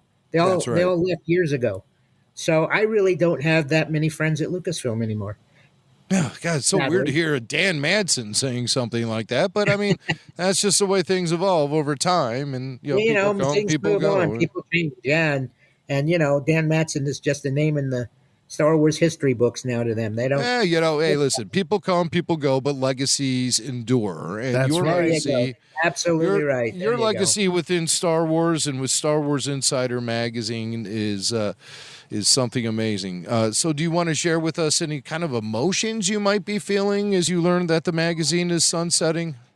Yeah, I felt sad about it because I always had a sense of pride, even after I sold the business willingly, and I gave it to somebody else to do, and I stayed on for a couple of years as a consultant, still doing my Rick McCallum updates, and then I left, and but still, all these years, I've taken a certain amount of pride in that the magazine I started way back when is still around. It's still out there. I'd still go Barnes and Noble and I'd look at the newsstand and boom, there it is right there, And I used to have a sense of pride saying, wow, I started that all these years ago and it's still around. So yeah, it was a bit of a sad feeling for me to know that, well, it's finally coming to an end. It's had a hell of a run. A lot of magazines don't last that long. So, it's something that I feel sad about, but I also, to be honest, I'm not surprised because I really don't know how most of the magazines survive today. It's a hard business to be in. Dan, it's there's a dying industry. A lot is made, especially with fandom. Star Wars tends to get picked on about a bit about negativity in fandom and things like that. And I've kind of believed that a lot of it has to do with the immediacy of the internet. It's almost like these platforms are made for snark. They almost reward that kind of thing. I mean, you were running the fan club. Were you getting nasty letters all of the time, or did you see this reputation forming about organized fandom or Star Wars fans when it was sort of in analog, we'll say? During my time, I did not see the negativity, the snarkiness, the fighting, because there wasn't all these different TV shows. There were just the movies. Yeah. I mean, when I started, all there were the 3 original movies. That's it. Sure. And then, as I went on further, then a prequel came out, and then another prequel came out, and then the last prequel came out. And, but the negative, the bitching and fighting and such that I see today in Star Wars fandom and have seen for the last several years, that was not in existence when I was doing the fan club. I think it was a more innocent time. I don't know what it is. I think some of these people were too lazy to grab a piece of paper and dash off a letter and mail it in, if there were those people out there. But like I say, the digital world, the social media world, as much as great things as it does for us, I think it also creates can be a nasty environment. Do you think it'd be possible for a organized fan club to exist sort of online the way it did, again, through newsletters and things like that? I don't. I mean, there's already there's Star Wars websites where people can go and communicate with one another, and there's StarWars.com. And I mean, if somebody came to me and said, hey, we want you to start another Star Wars, then I wouldn't do it. I mean, the internet has changed everything. Mm-hmm. And it sure has. no, I don't think a fan club could exist today being internet based. The way it was back when, because everybody waited, so the movies came out, everybody was anxious for the movies, and there wasn't something coming out constantly. And I still think that Lucasfilm, and I'm sure there are out there who will agree with me, I think they oversaturated the market. I think they put in too many things. Many of them were not that good. And so you got a lot of what is essentially mediocre Star Wars.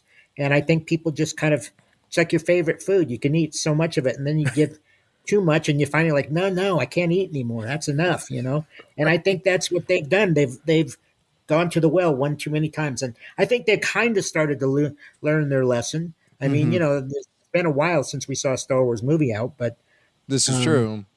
But there's been so many Star Wars just designated towards certain fractions of the audience. Like, here's something for anime fans. Here's something for the toddlers. Here's something for people who want to mature Star Wars. Here's something for people who like more of the spirit of Star Wars, like Skeleton Crew. And so you're fragmenting Star Wars so much. I always say, the state of Star Wars in the year 2025 is Star Wars is in they're going through a severe identity crisis. And the thing that made magazines like Star Wars Insider so valuable and services like the official fan club so essential was the fact that we all seemed very united in the fact that Star Wars was presenting us one way of storytelling. It wasn't being all splintered up into these different tastes of Star Wars, you know. It wasn't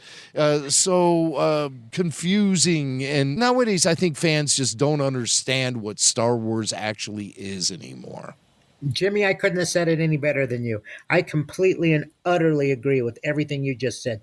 Just too much. You don't know what is Star Wars, what isn't Star Wars. I see things I watch on Disney Plus on the past shows they've done where I'm thinking, well, that's good. And then I'm thinking, well, that's not Star Wars at all. And I don't know. It's too much for me. I'm an old style fan. And you know what? Star Trek has been guilty of the same thing. They've got all these different Star Trek shows out there, which quite frankly, I don't really like any of them. And I still go back to the original Star Trek series, which I grew up with, which I watched, which I loved, and the Next Generation, same thing. Yep. And that's where I cut it off. And I think Star Trek and Star Wars are both guilty of doing the very same thing, just putting out way too much and splintering up the whole franchise of each of them. Yeah, well, it starts to lose its way with that much, with that spreading the wings so much. Yes, starts to make these franchises lose their way. So I hope maybe a back to basics trend will kick in.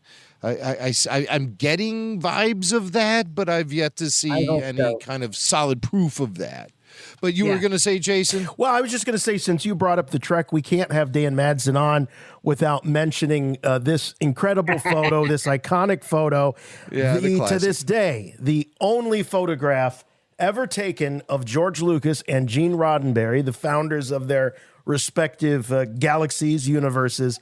And Dan, you took this photo. And I believe this was at the 10th anniversary Star Wars, it wasn't celebration then, but it was the 10th anniversary convention. Yeah, in 87 in L.A., right?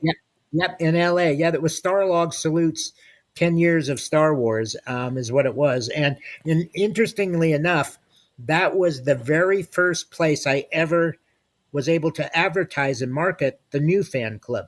We had a table outside of the main room where this picture was taken, and we were signing up people right there for the Lucasfilm fan club. And it was really the premiere of the fan club, and nobody knew anything about it yet. And so we were saying, hey, it's back. Here's what you're going to get. And everybody was like, oh my God, I'll sign up right now. And we signed up a crap load of people at that event. But yeah, I had no idea that I would be the only one ever. There probably is somebody else who's taken pictures of that, but they've never shown them anywhere. I've never seen it. I've never seen another photo besides that one anywhere. So it may be the only one. Talk about a legacy, Dan. This photo is going to last forever, and you were the guy that took it. That's pretty special. Both of those franchises were important to me, and I managed the fan clubs for both of them. So there's a special significance to the fact that I took that photo of both of those guys.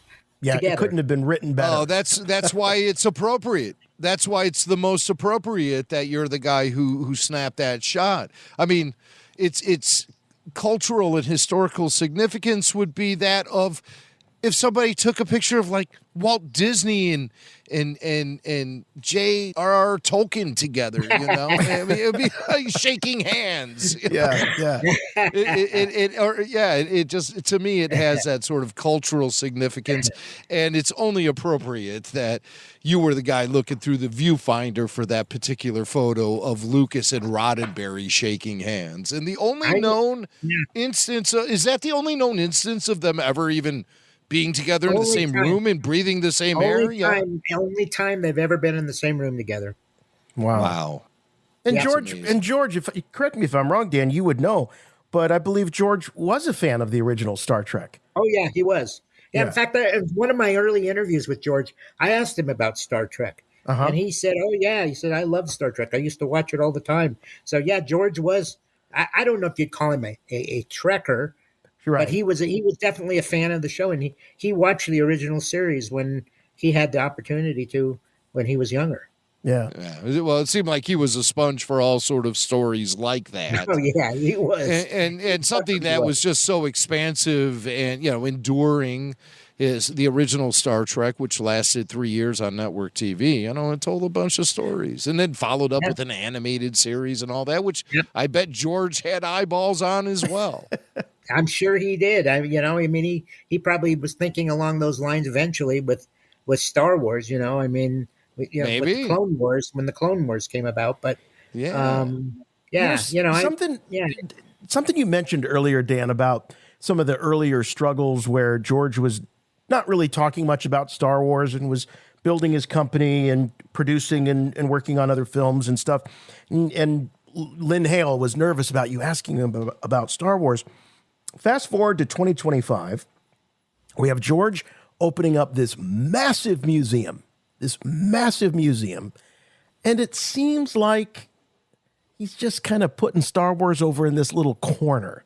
Yeah. And I thought, wow, that's kind of interesting. It's sort of like when Dan was working on the magazine and they didn't want to talk about Star Wars. What do you make of that? I mean, you've interviewed the man. I mean, does that surprise you that he puts this museum together and doesn't seem to have a lot of room for Star Wars? It doesn't surprise me at all, because I've known ever since I first met George how much he loved art. And he had, when I remember one of the first times I ever came to his office at the ranch, you go up the stairs and there's this massive painting on the wall there by some famous painter, and I can't think who it is now. But then you walk in his office, and over the fireplace is an original Maxfield Parrish painting, and then over on the wall over here was an original Norman Rockwell painting. And I remember asking him about it because I always loved both of those artists, especially Norman Rockwell. I love he's as Americana as you can get, right? And my little Ewok is playing in the background. I see that. There. People that aren't watching the show, they're just listening. They're not going to see the show that's really going on here. Yeah, Puppy Dog rolling around on the floor. That's Cricket, the one-eyed wonder dog. She only has one eye. And we got her at the shelter, and she's just as cute as can be. But she only needs one eye. She only needs one eye. She only needs one eye. Oh, we always say, she says to us, "I got my eye on you." I'm so glad you rescued her. She's an awesome dog. She's adorable. But what was it? Oh, and so I always knew he loved art. And it's interesting because one of the things that we really loved as I was doing the Insider, we tried to get artists to do not only covers for the magazine, but we wanted to do, we did exclusive prints and posters. And so we were using all kinds of artists out there. Some of the Star Wars artists today that are really well known got their start with us in the Star Wars Insider. And we'd do exclusive posters, and we would do prints, and we did covers that we had exclusive art on. And it's funny because as we were doing those, I used to get calls from George's office, and they'd say, "George wants to put an offer in to buy that piece of art." And I was like, "Oh, really? No way. I'll put you in touch with the artist," because part of our deal with the artist was that, and this is how we could get them to do this art for us for cheap, was that we said, "Okay, you do the art for us." We paid them some nominal fee, and so that we get the art to use. and then you own the art after that. We don't own it, you own it. And so George actually made deals with several of them and bought their original art. I'm looking at some of these here by Suneo Sanda. Some really Suneo Sanda. Yes. Yeah, he's great. Yep, he is an awesome artist. And Drew of course, Struzan, the late great Drew Struzan also did some cover work for Star Wars Insider magazine. Did you collaborate directly with Drew, who we just recently lost? Yeah, Drew was a great guy. I love Drew, and it was so sad to hear his diagnosis and then that he passed away. But yeah, I was always really fond. He was my favorite artist. I always loved his work. And John Alvin, he was another one. He passed away years ago. Yeah, and John was great. I literally worked together with John for the very first Star Wars Celebration poster, which has got Darth Maul and Anakin on it, and so he and I got on the phone, and he said, "Well, what do you want?" And I said, "Well, we should have the main characters, Maul and Anakin and such." And so he did several sketches for us. And I looked at several of them, and I was like, no. And then he got me one final one, and I said, that's it, that's good. And so I took that one and sent it to Lucasfilm, and Lucasfilm approved it. There you go. Blow that up, Jay. Well, these are some of Drew Struzan's exclusives. Struzan I don't stuff. have the one. Excuse me. This is John Alvin. Drew Struzan did. Hold on, let me get the right thing here. Drew Struzan did some of these for Shadows of the Empire. Yeah. Oh yeah, Right. absolutely. Yeah, we did some product stuff with Drew. Some posters and things of that. I didn't know that Drew did the cover art for Shadows. Yeah. Oh yeah, he did, absolutely. He did a lot of those expanded universe novel covers back in the day. He did indeed. That's right. Yeah.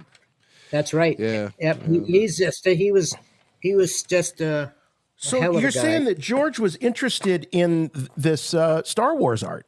I mean, we know he was a big pop art collector, but I'm a little surprised to know that he liked Star Wars art or Star Wars fan art or what have you. He did. I would guess that he's probably got one hell of a collection of original. Maybe he should Star put Wars that in art. the museum. Well, I think I bet he will. No, I think he actually is. I think there is going to be an area where there will be original Star Wars art in the museum. I'm almost certain of it. Well, we just heard that it's going to open officially in September. Are you planning on making the journey out there for that? Absolutely. Yeah. I mean, just to look at the outside of the museum, it looks like a spaceship, It sure does, yeah. It really does. And it's just, I can't wait to see it. I mean, it's going to be stunning. I'm with George behind it and putting his money behind it and his vision. It's going to be a museum to see. There's no question about it. Well, Dan, before we let you go, I know you told us a great story about being out on the balcony with George, but looking back at so many years of Star Wars Insider, going back to 94 was when it came out under its current look.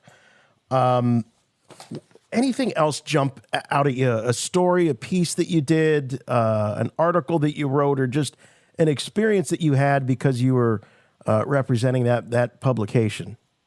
Well, a lot of it comes down to episode 1, because we were given exclusive access to stuff. And I can still remember because, they were really wanting to support me and the Insider to really help promote episode 1 before it came out.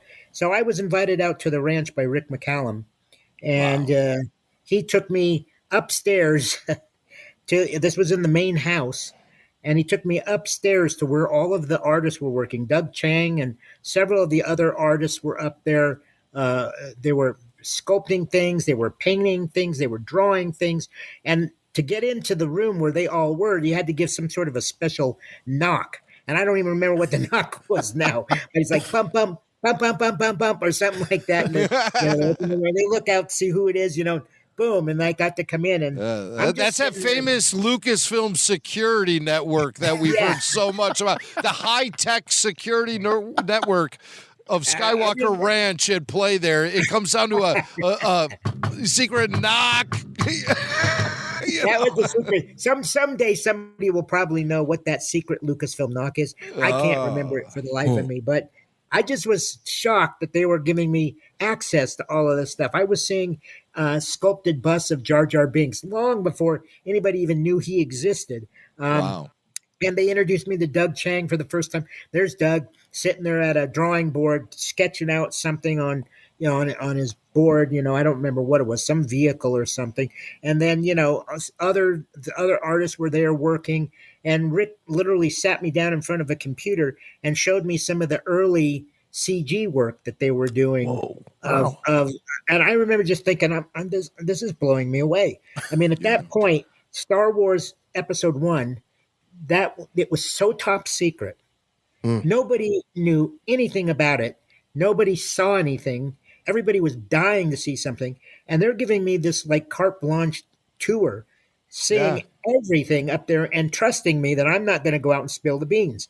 And of course, it wouldn't be in my best interest because I would want to go out and promote what I could through the Star Wars Insider. And then that's the thing. They had approval over everything. So I couldn't print a damn word without them saying, yes, you can do that. There it is. That's both the beauty. That was the beauty and the curse of being the licensed official magazine, because I could not write anything I wanted nor publish anything I wanted without getting their approval to do so. And maybe you had such great access because it all came down to publishing. There was no social media. There were no blogs. You couldn't just become a maverick and suddenly start tweeting things about episode 1. They did have you on a leash to... They did have me on a leash, no question about it. To a degree, but there is something about, I think, your personality and your presence that put them at ease, and they realized they were dealing with a professional, and there was just something about you personally that I think opened up those doors a little bit wider than they should have been for any rando journalist just showing up. Well, that's awfully kind of you say, and I had a good relationship with everybody back then, the whole crew, everybody from licensing to production and to even George. And so I haven't seen George in years now because I don't go to the ranch anymore. Right. And he and I don't frequent the same spots. No, you don't go to the. His wife is a co-owner of the Denver Broncos now. Did you know that? Oh no, I didn't. I know they have they're part of an investment group that has a piece of the Chicago White Sox. Well, his wife I'm thrilled with. But I had no idea that Melody was part of an ownership team with the Broncos. That's very interesting. Yeah. Well, I keep thinking, maybe he'll come to Denver and watch a Bronco game, and I'll see him then. Who knows? Yeah. It's like, hey, there he is. There's that guy. There's that guy from the 90s. Yeah. He's got his face painted orange. He looks like he's got a blue horse hat on his head. He's got a big D painted on his chest. Yeah, got a big D on his chest. You know what? He was Baron Papanoida. He's had the blue face makeup before. This is he true. Just break that out again. Yeah. That's doing it for the Broncos. Doing it for the Broncos. You know, I remember as a kid growing up in the 80s, I thought I was a Raiders fan because they would always use Star Wars as a way, at the games, there'd be somebody dressed as Darth Vader. They'd play the Imperial March. And I thought it was the Star Wars team as a little kid. So maybe George can do that with the Broncos. Swank was looking for any distraction from the Cleveland Browns he could find. Indeed. Yeah. Running into the arms of to be excited about football, period. But Dan, I think that, despite, you not being associated with the magazine for some time, I think this is an opportunity for you to take a victory lap. And I'm really proud and happy that we have you here because we wouldn't be talking about this magazine at all if it wasn't for you. We wouldn't have a lot of things as Star Wars fans if it wasn't for you. So we all owe you a heck of a lot of gratitude. And it's such a great opportunity to get to check in with you once in a while. You guys are too kind. I really appreciate it. It was always a labor of love. There was never a day that I went to work and thought, oh, God, I have to put out another one of those damn magazines. I never, ever, ever thought that. I was always excited about well, what are we going to do in the next issue? What's going to be on the cover? And I'd get something from Lucasfilm, an amazing photo of something from episode 1, and I'd be thinking, oh my God, I can't wait to get that in the magazine so all the fans can see it and really get amazed by it. So it was a fun labor of love, and I miss those days. There's no question about it. I do. Yeah. Well, we're looking forward to the book. Too. That's one thing for sure. Yes. Absolutely right. Absolutely. That's going to be awesome. Next year. Well, Dan, you've been so generous with your time sharing your memories of Star Wars Insider Magazine. But instead of looking back, let's look ahead to the future. Do you have anything that you want to lay on us about what you're currently working on? Anything you want to plug? What's going on? I think things have slowed down a little for you, I guess, with the surgeries. But I mean, do you have I'm anything? semi-retired now, but I'm semi-retired now, and I'm still doing PR work for a variety of different companies. But I've got a script of a story I did called Short Story. It's a romantic comedy about a little person and a person of average height that's loosely based on my relationship with Des. And I've been literally working 15 years on this project. Finally found some screenwriters out in Oregon that started working with it. That was about 6 years ago. We finally met up with a producer who we just had a meeting last week, and we have a production company in Canada that is potentially interested in making it. So next year might see the beginning of my movie career. Who knows? I love it. It'd be amazing if you had a book and a movie out at the same time. Yes, that would be awesome. Yeah. Couldn't happen to a nicer guy. I love the premise of the story, the movie that you're talking about. Well, there's lots of twists and turns in it. It's not just a small guy and a tall woman, but there's a lot of interesting twists and turns in it. But at the heart and the core of it, that's what it is. Well, that's great, awesome, man. So we hope that comes to life. Short story. And if you need any sort of support or any platform to shout from, you always have Rebel Force Radio at your disposal, sir. You guys, I will be calling you. There's no question about it. Good. You're always so good about promoting whatever it is that I ask you to help me with. Every time, you always do it. Well, it's our pleasure. It's been our pleasure and remains our pleasure. So all the best to you, the family, the pooches, and have a great time in Gettysburg. We know that's going to be it's always a thrill for you to get out there. So, amen. Yeah, and then we won't be too far away. You know, you and I will be a little closer than we are now. That's for sure.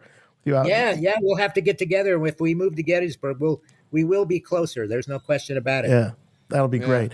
Spike will show up with a stovetop hat. And, You guys can come out and do Lincoln impressions, Lincoln impersonations. Oh, you've not heard you've not heard Mac and I our Lincoln podcast? Oh yeah, we do a whole thing. Yeah. Oh, do you? Okay. I'll have to look that one up. I mean, Jimmy's in Illinois, a guy just like Lincoln. I mean, he's from the land of Lincoln. Yeah, the name of our podcast is called 402 Dumbasses.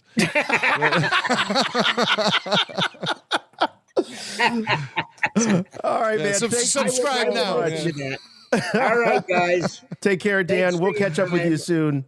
All right, thanks, Dan. All right. Love you, brother. You too. Bye-bye. Love you too.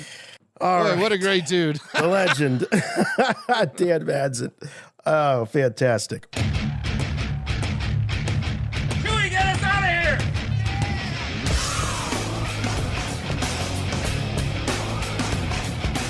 I mean, this letter I got from George Lucas, it says, "Dear Star Wars Fan Club member" at the top. I mean, that is, well, that's what that was sort of George's name for me. Yeah. Hey, it's that Star Wars Fan Club member. Yeah. He knew you. Yeah. He knew you. Anyway, well, huge thanks to Dan Madsen for hanging out with us in the cantina as we recollect and reminisce about Star Wars Insider, the impact it had on us as Star Wars fans, and we all owe Dan, like I said, a great deal of gratitude. He was the right guy at the right time. He's what Star Wars fandom needed, and I know he's also pioneered this organized fan spirit throughout a lot of other franchises, but he's just such a great fan and a good guy. So big thanks to him. Can't wait for that book to come out. And that movie, how fun is that? If you can get that movie going. Very cool.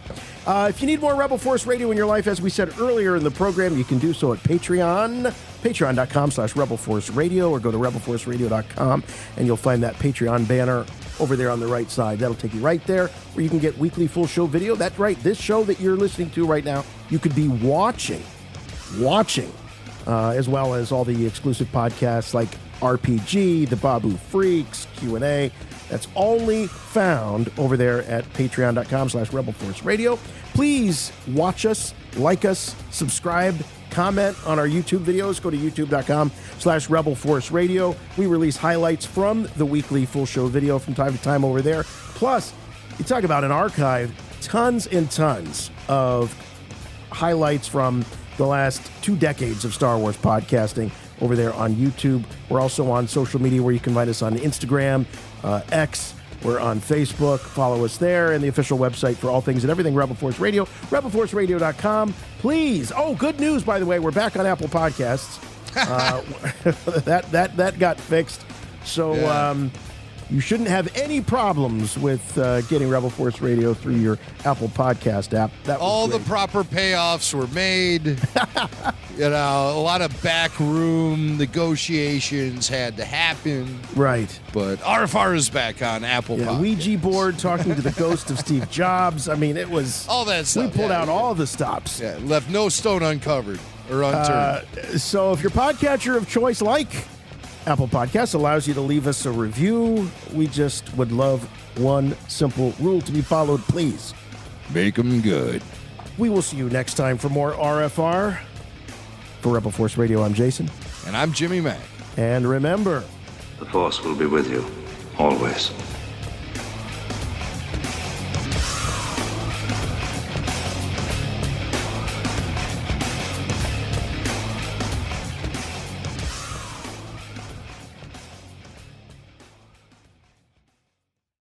That is disrespectful to Qui-Gon. Get your act together.